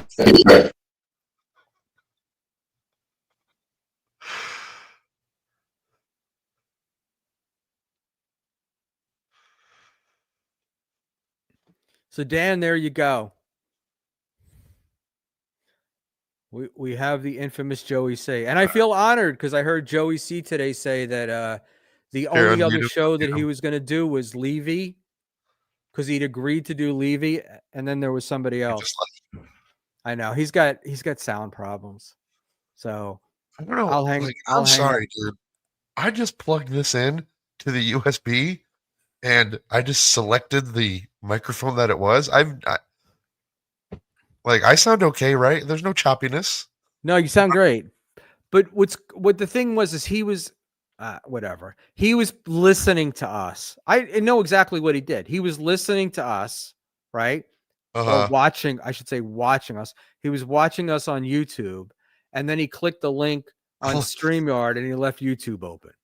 Yes. Okay, that makes sense. Right? Hey. There you go. What's up, Cupcake? What's up, brother? You still sound like an echo. You're echoing a lot. But, real bad? Well, we can live with it, but it's not great. How's that? Better? That's much it. Better, much better. That's it. That's All right, it. Joey, how you doing, Joey? Good, Schmuel. Happy New Year. Happy New Year to you too. New Year, Merry Christmas. You too, buddy. You too, man. This is the first time you're hearing me on my new setup with my mic. It looks good. I was watching you guys. Looks real good.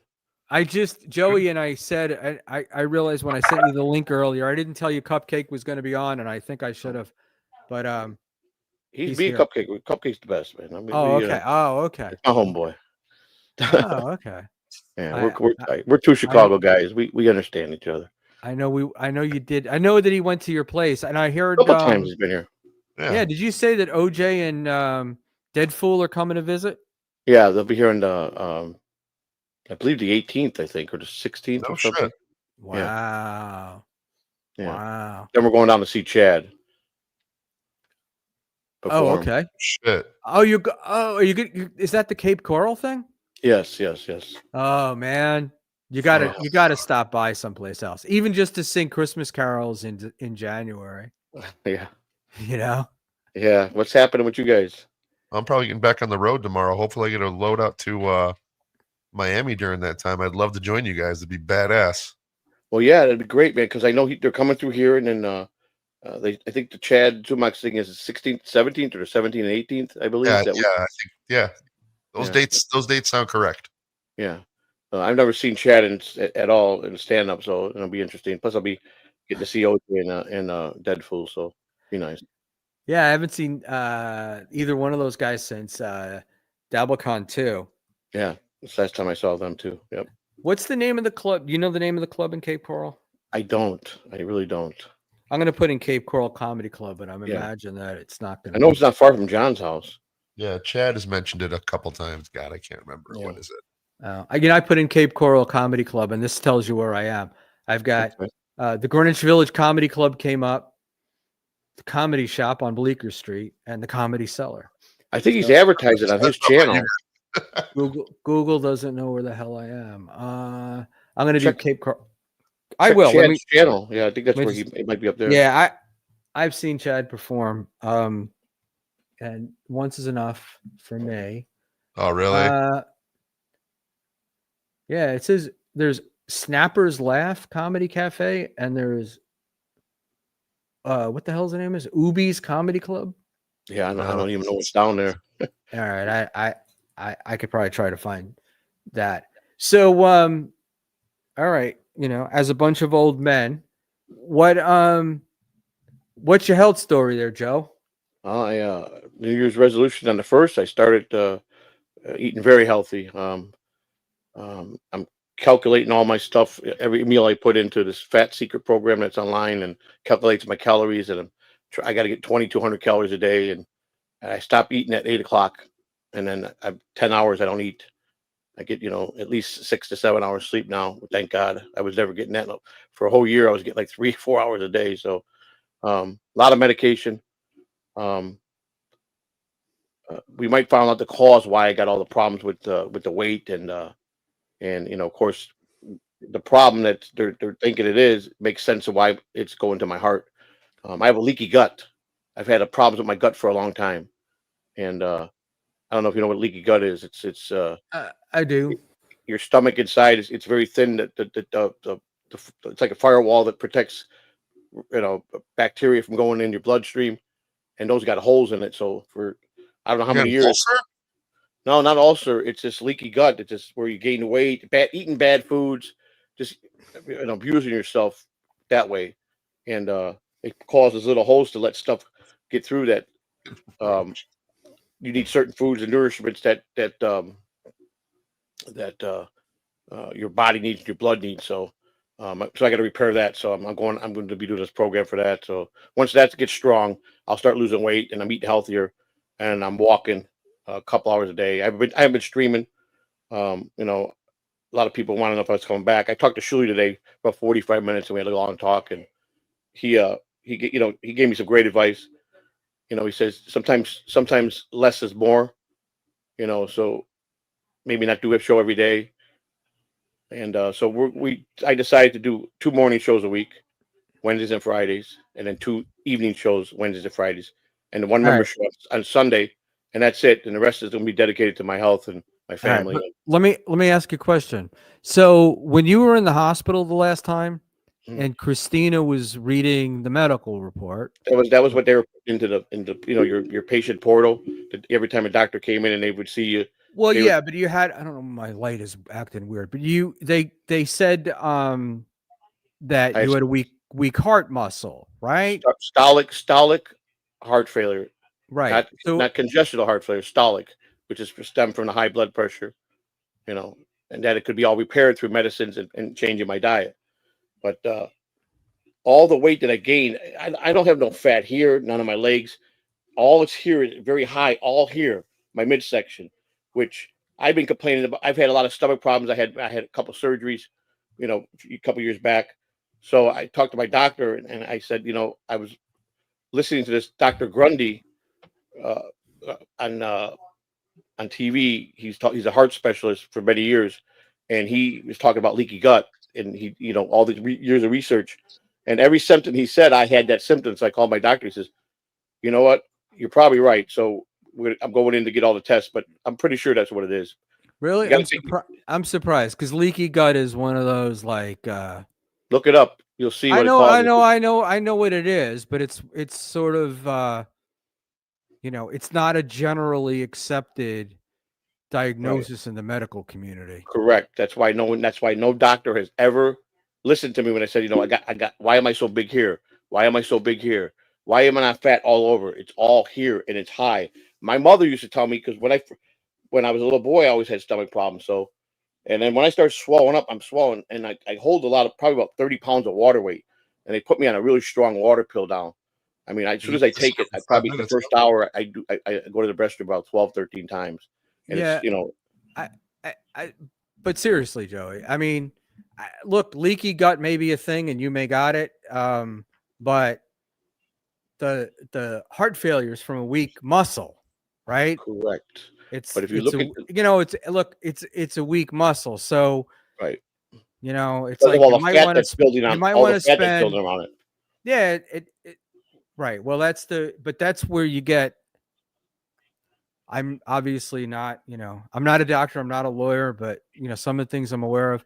But that's like where your feet get fat or get swollen. It's But not that's because not that's water as retaining much water. as it is the blood's not pumping enough. Correct. On one side of my heart, the stolic muscle is not pumping properly, and that's why I'm retaining water. But if you look at all the papers that the studies the doctor did on leaky gut, and you look at every symptom, I've got every symptom, and at long term, could cause heart damage and even cause you to die from it. So Right. it does contribute to it. So, But if it's already done, it's I mean, look, you can stop it, but if it's already done the damage, right, then maybe focus on, you can do. I once had a doctor say to me, the first time I got diagnosed with high blood pressure, I was like, I'm going to lose weight and I'm going to do, she wanted to put me on medication. And I said, well, I'm going to lose weight and I'm going to watch my diet. And she said, we can do both. Right. Meaning I could take the medication and I could do those things. Right. And the reality is because most people don't do those things, and she wanted to get me on the medication. Right. But, look, I'm 62. I had heart surgery when I was 39. Had a heart attack and heart surgery back then. So this is something that I've lived with for 30 years, whatever, 25 years. And when I was now this is 35 years ago, I was in the military and I worked at as a medic. And my first year I worked in a hospital where we had a lot of retirees. And these guys would have congestive heart failure, stolic heart failure, and those things.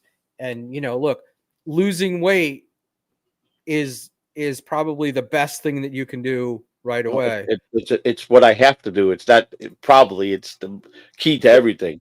But let me ask you a question. Did they not recommend like Ozempic or one of the new semaglutides? We talked about it. I don't know if that day we were streaming, my wife brought it up. Not so much the Ozempic, but there's another medicine that's close to that. I guess there's some problems with Ozempic for some people.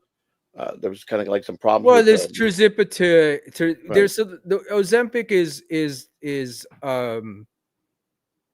Ozempic, and the other one is Zepbound. There's some kind of problem. I don't know what they're saying that it causes some kind of side effects to some people. So they were talking about. Yeah, I mean, look, I now know at least 5 people that have been on it, and one of them, who's a chick, which makes sense, is the only one that had real problems with it. But she complains about everything.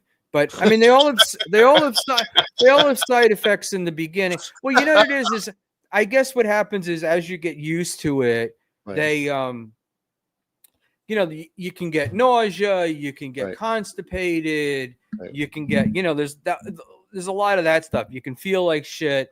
And the other people got over it and have done really well. She didn't stop taking it, and she's still a cow. So, but I mean, it's like if they're willing to. My thing, I was talking to somebody else in this world, and everybody tells me it's like, oh, it's dangerous stuff. It's bad. It's bad for you. Yeah. Well, I'm going to tell you that one of the people on here He's a regular on one of the shows, and youngish guy, and he's got to be close to 400 pounds. And he's like, "Oh, I'm not going to take it because it's dangerous." And I'm Right. thinking, what do you think the weight is doing to your body? Right. Right? Like, Exactly. what do you think all that stuff is? So, and it would, look, from based upon what they've told me, it would alleviate, I think, a lot of your problems, because supposedly it works with, they just, the Zepbound was also just approved to treat chronic sleep apnea. Right. And so, and if you've got good insurance and they'll pay for it, I got great insurance, so it's worth that. It's worth taking a look at. But you can do both, right? Like you can treat your leaky gut and you can take yes, medication. So yes, absolutely. The whole bottom line is it's all on me. I abused my body for years. I mean, that's what I was saying. So have you been to? You were at Dabblecon too. That it was 100 or 200 people who abuse their body on a daily basis. You're right? not And alone. I've used my body hard for a lot of years with drug use. You know what I'm saying? So that's where a lot of problems come Are in. you at Hamilton too? But the bottom line is, the whole bottom line is, all medicines are just supplements to, I don't want to be on any medication. So if I lose 70 pounds and get back to my normal body frame weight, I won't have to. I need heart, blood pressure, but if I can get myself healthy, I get off all the medicines and just live a normal life. So that's my goal. My goal is to lose the 70 pounds. That's what I'm. All right. But I'm going to tell you, as a guy who's been fat and been thin and been fat and been thin, you really don't get off. You don't really get off the medications. I mean, Dr. Steve claims that when he changed his whole health habits, he got off a lot of medicine. So. Well, yeah, but Dr. Steve doesn't have didn't have long-term health issues like that. Right. But I yeah, guess he did when he was younger. He had some he had something wrong with it. He almost died from it. If you listen, he talked about it a couple times. Yeah, so. but you can have but look at Steve now. Steve is, he's very thin, right? And he's very healthy, yes, and whatnot. But I've talked about like getting off my blood pressure medicine, right. And the answer is no. Cholesterol medicine. That's actually my problem. Is I think they call it hyperlipidemia. Okay. I have abnormally high cholesterol. Now, you can't control it with your diet, but you can help it with your. If you lose weight, it always helps. But the deal is, I'm always going to be on cholesterol medication. Okay. So no matter what. But I'm also different. I don't taking medications. I don't care. It's just something that I do. I don't worry about it. Yeah, I am just not a big fan of any medicine. So I mean, if long term I could not have to take medicine, that would be my ideal choice. But like you said, sometimes you can't come off them. You got to stay on the rest of your life. So I understand that part. But you get off like so. But the good news is you don't have diabetes, right? No, I'm close. I was this close from having it, but I don't have it yet. So keep all your toes. I'm very close. So yeah, but that's the one that'll kill you. That's the thing. Like you get that really messes with your heart and your eyes, and it's hell on your other organs. Yes. So I'm hoping that I could just, it's going to be hard. It's not going to be an easy campaign. I mean, it's going to be a lot of work. Changing my eating habits is I got to train my whole self again, like I'm a kid. I just like my wife and them. They ate after 8 o'clock, and I'm like, I ate my last meal was like at 7:30 tonight, and I made salmon for myself, and so I'm eating fish and I'm eating chicken mostly. That's my 2 meals I'm eating mostly. So, and then oatmeal, a lot of oatmeal in the morning. So, and the hardest thing in the world is like my wife. She's a snacker. That's what I was all night. Chips, not chips. My wife, there's almost all healthy stuff, but it's always something. Right. And and she eats small meals, and I'm like, but it drives you crazy because it's like, she's the kind. My wife is the kind that will go into the freezer and take a teaspoon of Ben and Jerry's, right, and that's enough. Exactly. And I'm like, if you're not finishing that entire pint of Ben and Jerry's, right? There's something wrong with you. Opening it.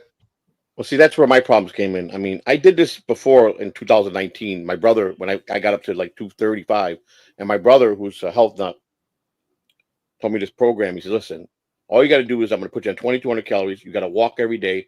Stop eating after 8 o'clock. Don't drink for 10 hours. Water. Have smaller portions.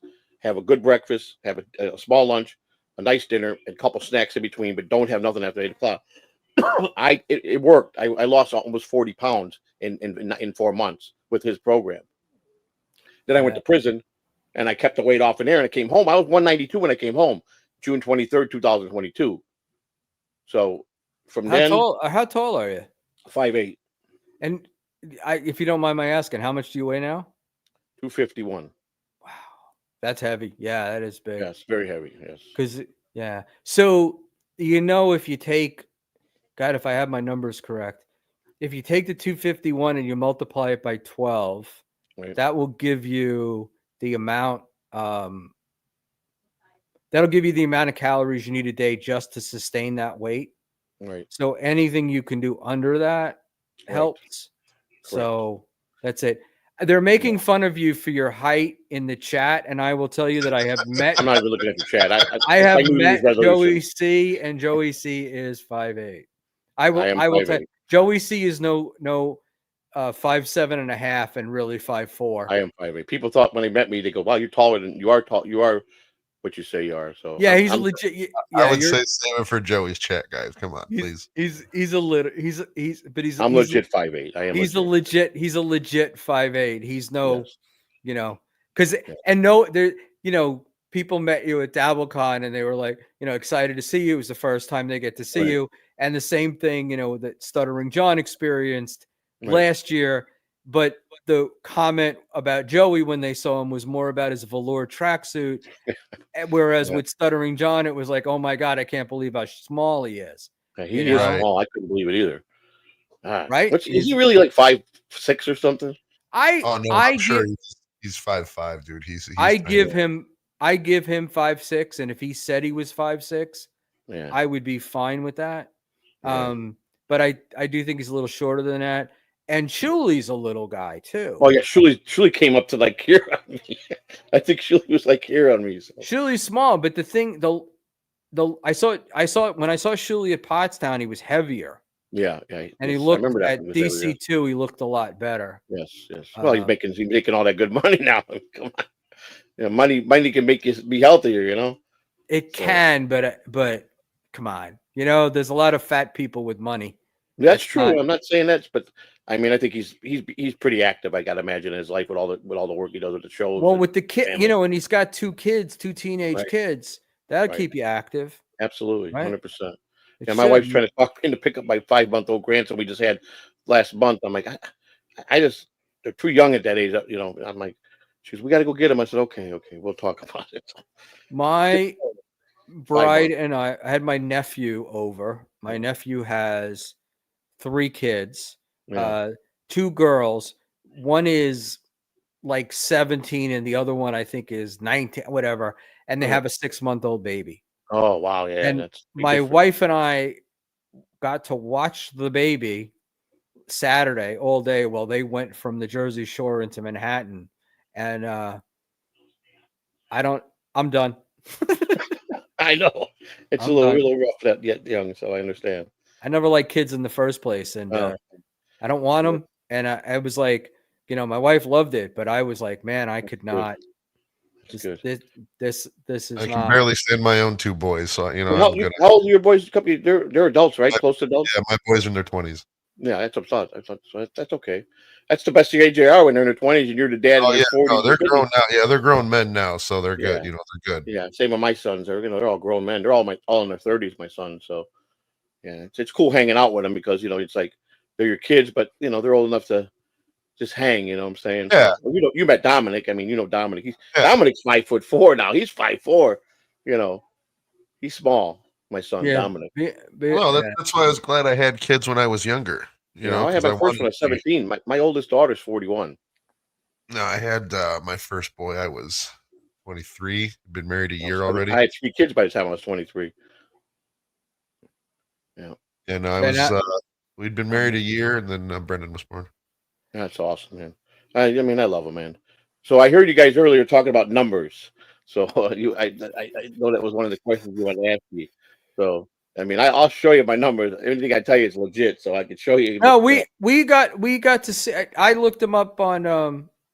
I was just doing. I wasn't like I wasn't looking you up particularly, but I was looking you up in comparison to other people, and we just a YouTube number, and it said you had 423,000 views. I'm at 475 now, I think. And you had 7.9 or 7.2 thousand subscribers. 7.9.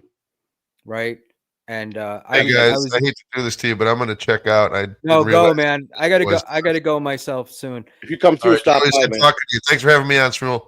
If you come through, call me when you come. If you stop through, if you come through. Yeah. All right, later, boys. Later, buddy. All right, Joey, let's get out of this. Let's get into the meat and potatoes of this. What the hell is your problem with Rochi? What is wrong with the two of you? Man, he's just, I don't know. I mean, I'm not trying to. I'm trying to start 2025 off to be a better person. You know, I'm not even reading your chat room. Normally, I don't want you to get upset. I don't want you to start fighting. But what is it? How did it start? Did he just start picking on you on the web, or did you pick on him, or what's the story? No, they came after me. It was last in the beginning when I first came on in July of 2023 with the four guys that really came after the guys he was with were coming after my kids. When Melton started all that stuff back in July of 2023, three guys picked it up. One of them was Melton's Discord, ran his Discord, and it went on pretty raw for a long time. And Rochi was always there with those guys, and I just got no time for anybody like that. So yeah, I didn't do the what do you call it? Yeah, I have a Discord, but I don't ever go in there because I don't need to see. Mine's private. I'm the only one that goes in my Discord. I turned it off from everybody. Yeah, I don't know what it is, but you guys were. But look, I remember back then. I mean, you were going pretty hard on Melton too. It was correct, but he started it. So did he? Oh, I didn't. Yeah, I mean, he took it a little bit too far with my daughter and stuff. What he did, so Okay, but I mean, you do have a habit of pushing people's buttons. I've seen that. I'm not saying I don't. I bite back. I know how to bite back and how to fight back. But yeah, and the thing about Melton, unlike a lot of other people, is he doesn't really have he doesn't have a line. He doesn't have a. I've met him. I know how he is. He's pretty reserved when he's in public. He's a pretty quiet guy. So totally different, but. He's one of those guys that like to go for the throat in areas he probably shouldn't do, but that's history. But that's how you. But so that's how you got. Because I've never understood the Rochi thing. They picked up everything he started. Him and the group of guys he was with, and I don't know if you remember Dabbleverse. That's the guy that shit on John's YouTube, right? Rochi and Dabbleverse were all part of that shit with John. So. They tried to blame it on me, say I sent the link out. It turned out to be all them guys. But those are the guys that I went around for about 8-9 months straight. And Rochi was always in the middle of it, you know what I'm saying? But out of all of them, he was the one that was the most reasonable guy. There were times that we did have a couple good talks, but we were never friends. We never were even acceptable to be talking in chat rooms. We were pretty much at each other's throats from day one. So yeah, but it's like we're old men, so we can't get you can't. It's like. You can't let people bother you. So I know this. That's why that's part of my New Year resolution. I'm got to focus on my health and to put out like I talked to Schmuel today. He says, "Listen, just put out the best product you can. You're definitely climbing the numbers." He was proud of me. I do have. I'm 757 exactly on my memberships. That's great. That's I what's take your over. And what's your monthly membership? How much is that? How much? Well, I have to pay for it, right? Membership. If people buy gifted memberships, mine's $2.99, not where everybody else is $4.99. But you could renew for 99 cents with mine. Oh, every month, but it's still. I mean, it's a lot. I'm just trying to. I'm just Most of my memberships are from gifted memberships. Majority of, but if you want to renew, a lot of people do renew at 99 cents. It's where most shows are $4.99. So YouTube won't let you go below $2.99. If you go below $2.99, because when people are gifting, they won't let you have memberships. You have to stay $2.99 or above. They won't let you go below $2.99. But if you want to have a tier where you want to get people to renew, you can go to 99. They don't recommend it. It tells you when you hit it, we don't recommend this, but that's your choice. But if they're going to be for gifted memberships, they won't let you go below $2.99. So All right. people got to be able to pay $2.99. So And I was listening to you today, and I don't want to ask the question. I kind of have to. I wasn't live What today. did they do with the? So I know that you were on the ChatterBait a long time ago, but did they put something new out? Is that what happened? That's what everything was on that thing was all forged, man. They only had my birthday right. I mean, there was nothing there. I mean, that But was you right. did have. But you told me that you were on that a long time ago. Many years ago, I had an account. Yes. Right. Yeah. You that you had an account. So I didn't What know if they were what just. they presented was not facts. Oh, okay. I didn't know if they were resurrecting it or whether they Well, took they the changed old it. They one and definitely modified altered it. They had definitely altered it. So Because I heard you say, what was it? Oh, they were something about you being interested in trans or well, something like. that was altered because I would never So put that. So right. yeah. So they took the old one. Correct. Right. I got you. So they took the old one Correct. and then Which and is what put they that always do when it comes to and me. That's what they do. So and put that up. Well, look, they're so this is like the stuff. I guess it's like I kind of try to tell Ray, like you got to know that they're trolling. Like they're trolling you, doesn't right? They're bother me. trying to get a reaction, so you're Right. giving it to them. But on the other hand, giving them a reaction keeps them interested. Right. And I would say, in that part, I mean, you're doing it right because you are making money at it, So I if know you you can were make curious money what I at it made. and not kill yourself doing it, Right. you You were asking earlier, but you didn't know what I made for the. Now I was monetized for six total of 8 months total. I was first 2 months, then I was suspended for 3 months. So January, February, that was down March, April, May, June, July, August. So 6 months, 8 months. The last 6 months, 8 months, I did almost just under $10,000 in super chats and memberships. So all right. I mean, that's so what we yeah, took and YouTube takes a. well, that's after YouTube. That was Oh, my money. after Yes. YouTube. All right. Yes. That's cool. Yeah, That's I mean, it's, I don't really care because I know a lot of you obviously got everybody's, you got a list of people, and I'm sure I was way down at the bottom. But I think for what nobody expected me to make $1 or even stay monetized this long, and when Schmuel and I talked today, the one thing he said that I got, and if I can get the other piece together, it's gonna be fine. He says there's one thing you got that a lot of people don't have. You know how to draw people in. You know how to bring people. You know how to fill. You know how to do that. You have that gift. And right. But at the same time, I mean, a lot of the people you're bringing in, right. are kind of going after you. That's my last month. I don't know if you can see that, but nah, it's all right. I'm not interested. I'm honest to God, I'm not interested in it. I'm glad for you, but we closed good. December was good. But my these people, they're trying to get your goat, right? They're trying to get you to get, and Right. it's so if you can do that and not lose it Right. over it, that's fine. But if Right. it's taxing you, then that's a problem. Right. I mean, Well, here's what I made. I made a statement today. I did write a statement in my community that 2025, I got a lot of changes as a person.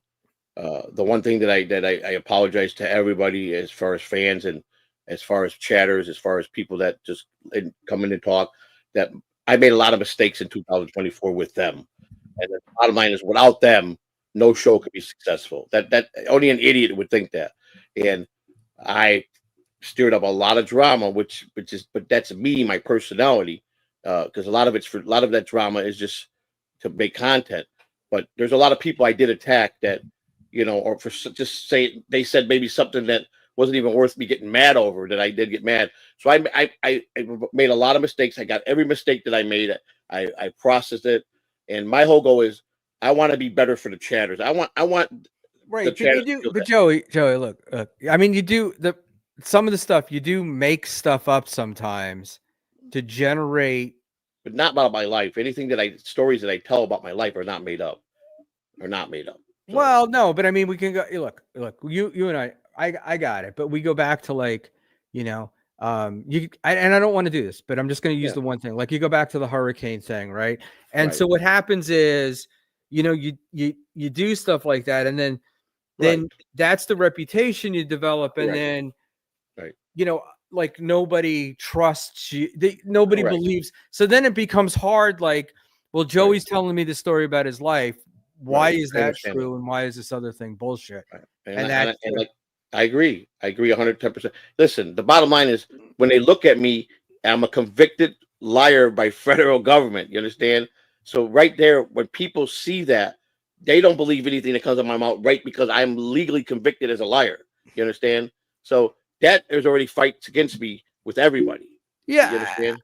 I get. Look, I get that, but there's one of the great things about the society that we live in 2025 is there's redemption. We have redemption threads, and so it's like the more you can, if people see that you're always, even if you're a convicted liar, but people see now, like, everything else they see is you telling the truth, not you, but the person telling the truth, and being honest and open, that bad stuff tends to go away. Correct. And we trust people, but generally. but at the same time, it's very, very hard to change our personality. It's So true. most Very people true. don't, most people don't change, and the ones that do, it's hard. It's hard to make that. It's hard to make that change. Here's my philosophy: is one thing that I don't think any human being should have to change is his personality. Your personality is who you are. What you got to change is how you carry yourself and how you treat people. That's the thing you can change, and that's the thing you should want to change. You should want to be a better person, to even just to be kind to a stranger. I'll give the shirt off my back to anybody. I'll be kind to anybody. I get it, but honest to God, Joey, it sounds like bullshit. Like, not, but it's not bullshit. Not in you. No. I mean, I get it, but the deal is it's like, a person you have to take care of yourself before, like, you got to make sure that if you're taking the shirt off your back to give it to somebody else, you got another shirt to put on. Of course, you can't be taking, and so what I'm saying is it's like, I don't want to get into, because we get into it, but I just, because it's late. But the deal is that, look, you're doing what you do. Rochi has always been nice to me, and I kind of find him funny, and I like him, and that's one of the things about the Dabbleverse is that you can look at some stuff, and I like you, so it's but I'm allowed to do both. Correct. I would never tell you not to. Right. I'm not John. I wouldn't tell you you can't talk to him, and like he tried with me, Schmuel. Why are you going on Schmuel? You can't, and I told him. Well, he doesn't want you to do that for other, because he's such, the deal with him is he's such a chronic liar that he can't have people. He's got to try to keep people apart, because it's, if you become friends with this guy, then this guy, that other guy's going to tell you the truth about John, or it's going to tell you, not trying to tell you the truth, but even just tell you something that happened, and it's going to be completely different than John. He's just trying, John is just trying to keep people apart, because he lies so much, he can't keep the lies straight. Right. I got to know John pretty good, so Schmuel and I talked about today. John sent me the link. There was no way in hell, number one, just what he did to my wife, Dinah, and how I had to, go at war with him on his channel and tell his ass off. Two, calling Schmuel's dad, that was just a jackass move. I mean, it was hilarious, though. It was hilarious. It was hilarious, but still was a jackass move for John. Well, obviously it's a jackass move, but it's Schmuel's my friend, and I wouldn't betray that friendship. No, I think it's I know, but you wouldn't do that. Like, I wouldn't. Normal people wouldn't do that. Yeah. But the fact that, what do you call it? Schmuel's father couldn't have handled that better. Oh, he did. It was wonderful. If he planned it, and I said it earlier. There's an Ari Shafir, who used to be, who's Jewish and used to be Orthodox. He said that he made a joke, and he said, Israelis can raise not giving a fuck to a brand new to a new level, and that's the father was like, I don't give a fuck. Right. I called Schmuel today. That's what I said to him. I go, Schmuel, What the fuck's up with that Stutter and John guy? I told you I'm fucking his mother. Why? Yeah, And she started cracking up. I'd be willing to bet the father probably didn't even call him about it. The father's like, the fuck do I care? Like, why are you calling me? Did you see Shirley tonight? Did you see the replayed the John No. thing? Oh, well, you got to see it now. I've been, no. So I've been. There's been developments in that phone call. You got to see it. Spending way too much time on here, and I was supposed to come on at 8, and I couldn't get here till 9, and then my guests, the person I had lined up dropped off at the last minute, and then I had to find Cupcake, and I saw the link, and then I saw you were like supposed to come on like at 9:15 or something. I thought it said it came on at 9:30. I was supposed to come on at 8:15, but I was on the PATH train today, and I'm sitting there, and it's like it said 0 minutes till the train leaves, and I was like so excited. I just made it. I got inside, and the doors did, nothing happened, and there was an unattended package at Christopher Street, and the police were investigating. So it was about 45 minutes of, sitting there, and it just messed it delayed everything. And I have a dual monitor set up, and I had broken one of the monitors, and I needed to pick anyway, it's all bullshit. Right. But I got it all done. And good. You all right, listen, you sound real good on your mic there. So this is the cheap $25 mic. I had a $102 mic that I want to throw out. All right, man. So look, be good. I don't let these guys get to you, but Joey, they are. Look, I have to admit, some of their shit is pretty funny because it's like, well, I don't say you it's not. say things and then they do stuff. If it doesn't cross the line, then it's fine. I don't know if I'm laughing because I got the Rochi is, Rochi's like, oh, we're gonna release the sex tape, and I'm thinking, good luck finding it because there's no sex tape to release. So no, I know, but I mean, the whole point is like, look, right, if you're getting turned on watching a 59-year-old man having sex, you got more problems than the guy making it. 59 then. I was at 59 then. I was in my early 40s. So do you remember the Opie and Anthony had the century sex? You remember that? They had there's a century sex porn video where the women were purportedly 100 years old, right? And they were having sex with young guys, and it's hilarious because they obviously, it was the radio, you couldn't see it, but when they started to play it, all of them in the studio were like, Well, the reason that we haven't touched on it, Christina, because there's no sex tape, so it's just we didn't even really talk about it. We didn't. When it came out, we didn't even care, because there's nothing to find, and it was all right, It didn't even bother me. Like I said, my biggest change that I want to make is what you said. I've got to learn to just overlook things, which is what me and Shirley talked about today for about 15 minutes straight on that subject, which he even notices I'm getting a lot better. I'm going into 25 with a whole new attitude. I'm not going to let things bother me. I'm going to retrain myself to just focus with the blinders on and do the show and interact with the chat as much as I can. My whole thing is I'm not dumb. I need the chatters. Everybody needs a chatter. We need a good fan base, and that's what's going to keep you going. To interact with the fans the right way. Anybody that I've been enemies with that I don't talk to, listen.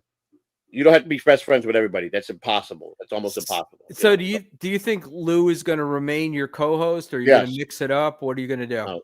Lou's going to remain my co-host. Here's the reason why. We live very close to each other. We see each other once a week. To do a show and actually know that person, and to sit down and talk every day on the phone and or see each other and put together some things, and you get a connection, because it's not like when you podcast someone you never met. You know what I'm saying? It's a lot bigger connection. And Lou and I are going to be fine. We're going to find that form. We're going to hit that. We're going to hit that formula. We're going to work hard at it. So I'm sure he's a nice guy. I'm not a fan of the interaction between you two, but that's fine. I don't have to make the decisions, and I'm certainly not the target demographic. So no, that's fine. I mean, a lot of people don't like it, but it's cool. That's what was I going to say? Oh, I did listen today, and you were talking about, I think it was Lou was complaining about the Clippers, right? When I haven't streamed it since last year. Huh? I haven't streamed the live stream since like the 26th or 27th. Oh, so I must have downloaded it and was listening to. I was probably You listening had to an to. old. I did a I was probably premiere of listening my to an very old first show with stream thinking it DG. was today. Huh? I premiered my very first show that DG and Cupcake and I did, and Spider, my very first show with DG and producer Bro, his brother, and my son was on there talking about what our shows were going to be. That's what I premiered today. Was the first show back in the day with DG. What and happened to Cupcake. DG? Is he still around or? Yeah, he was on. He came on my stream on Christmas, or was it Christmas, or I think it was Christmas, after one of the Christmas streams. One of those days he was on. Couple about 7-8 days ago he was on.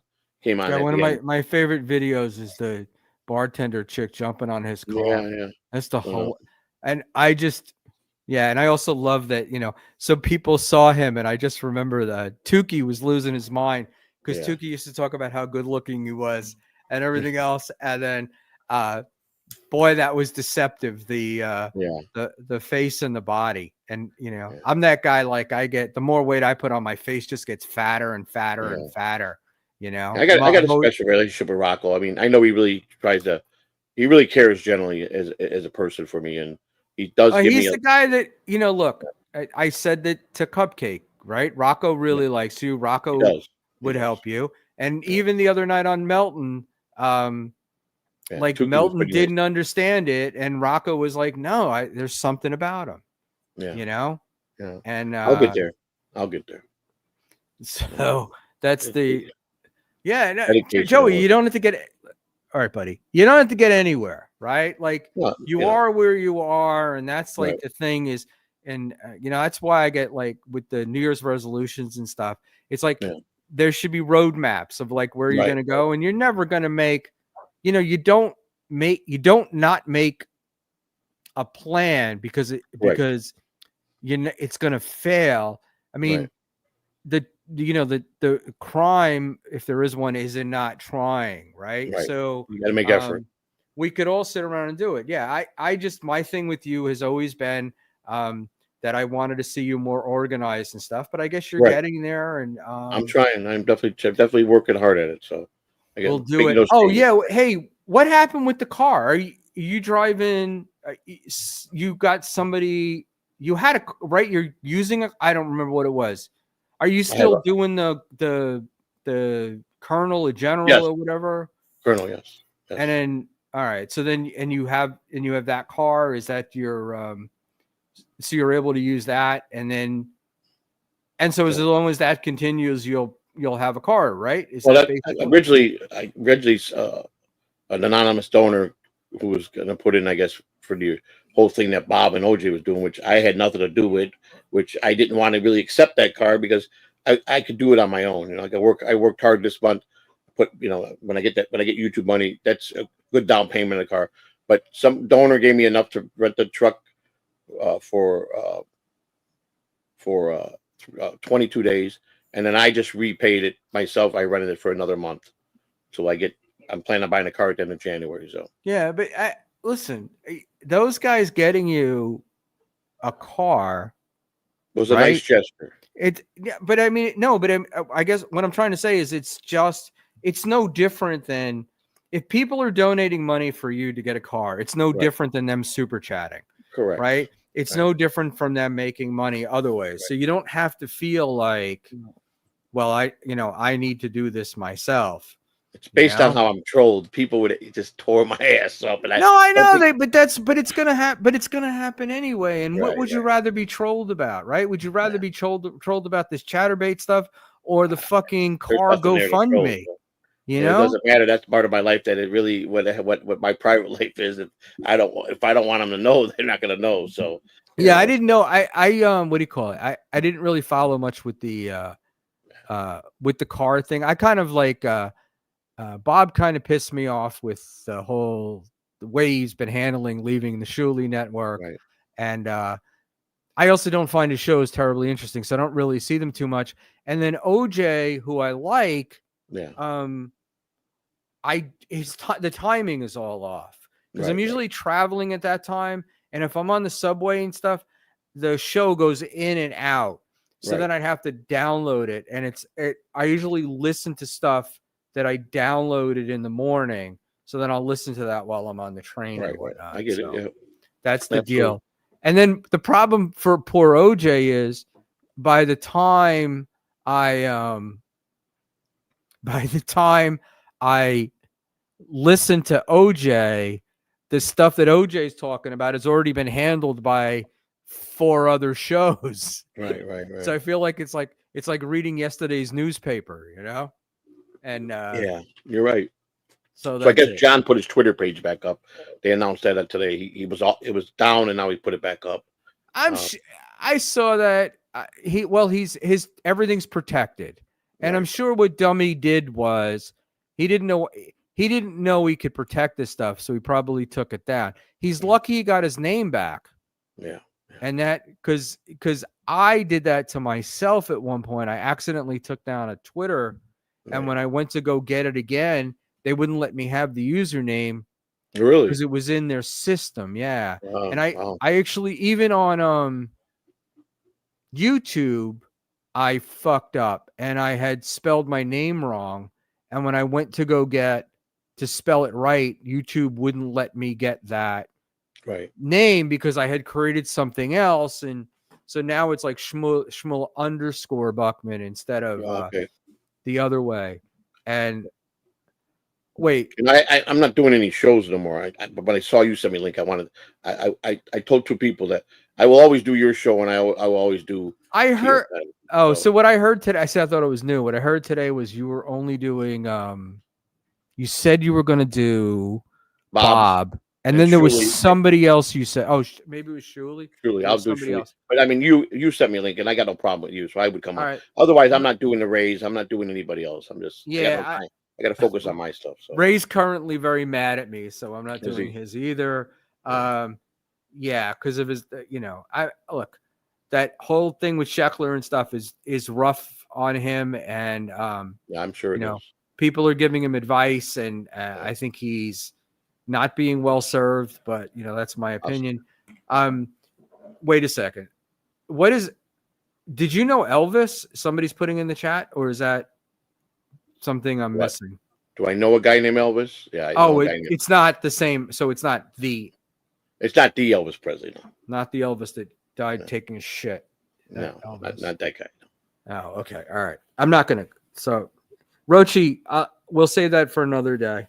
Joey and I will do like a confrontation show for some. That's the problem with Rochi. What makes me so upset is he tries too hard. He just keeps trying. He's like an annoying bug. So I just ignore him, So I know, but for me, some of the stuff he does is what do you call it? Like some of the stuff he puts up actually jogged my memory in other areas. So I'm not asking you about what he wants, but I'm also, but it gives you an opportunity.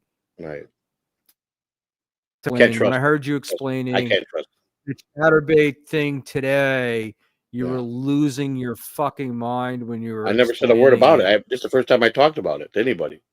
No, you were talking about it on the stream that I listened to today. You were talking about. Which stream was it? That's how I knew about it. Are you sure? I don't think I leaned into too much. I just said I did say that they put the fake thing up. They altered the whole thing. That's what I said. I was talking about that. Yeah. You were all pissed off about it, and I know. I was pissed off is that they lie. If they're going to show it, why don't they show the real thing, not alter it and say that I'm looking for tranny men? I mean, that's kind of stupid.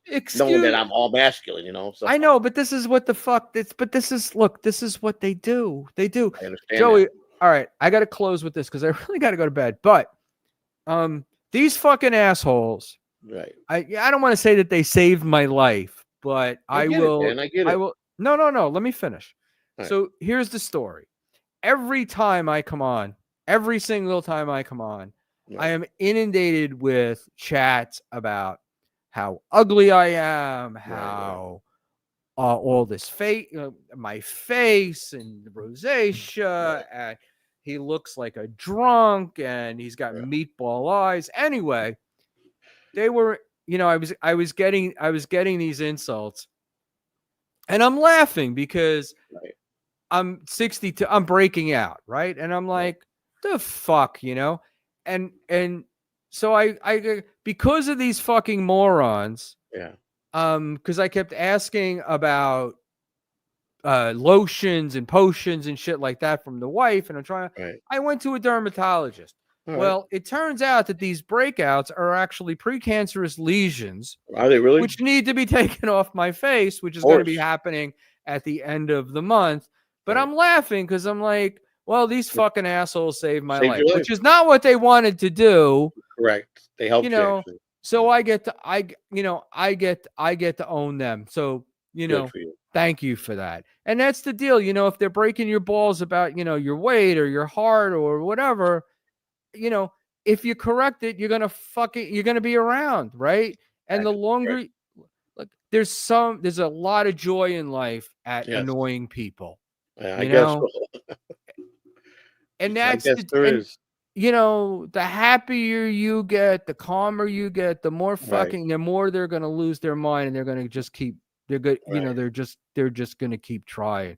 And That's so that's the funny part. And you can't they don't. But and the reality is these people don't know you, No, right? that's right. They don't know you. They don't know who you are. Nope. And so they got a guy. It's the internet. They can pick on him. Right. They And then speculate a lot. you got a choice, right? Your choice is you can let them do it and get to you. You can become Stuttering John and drink yourself into oblivion That'll as your never life happen. falls apart, or not. Anyway, I'm going to bed. Good night. Thanks, Good night, everybody. Captain. Have a good night. I guess you're getting up early. Take care, Joey. Take care. Thank Good you. night.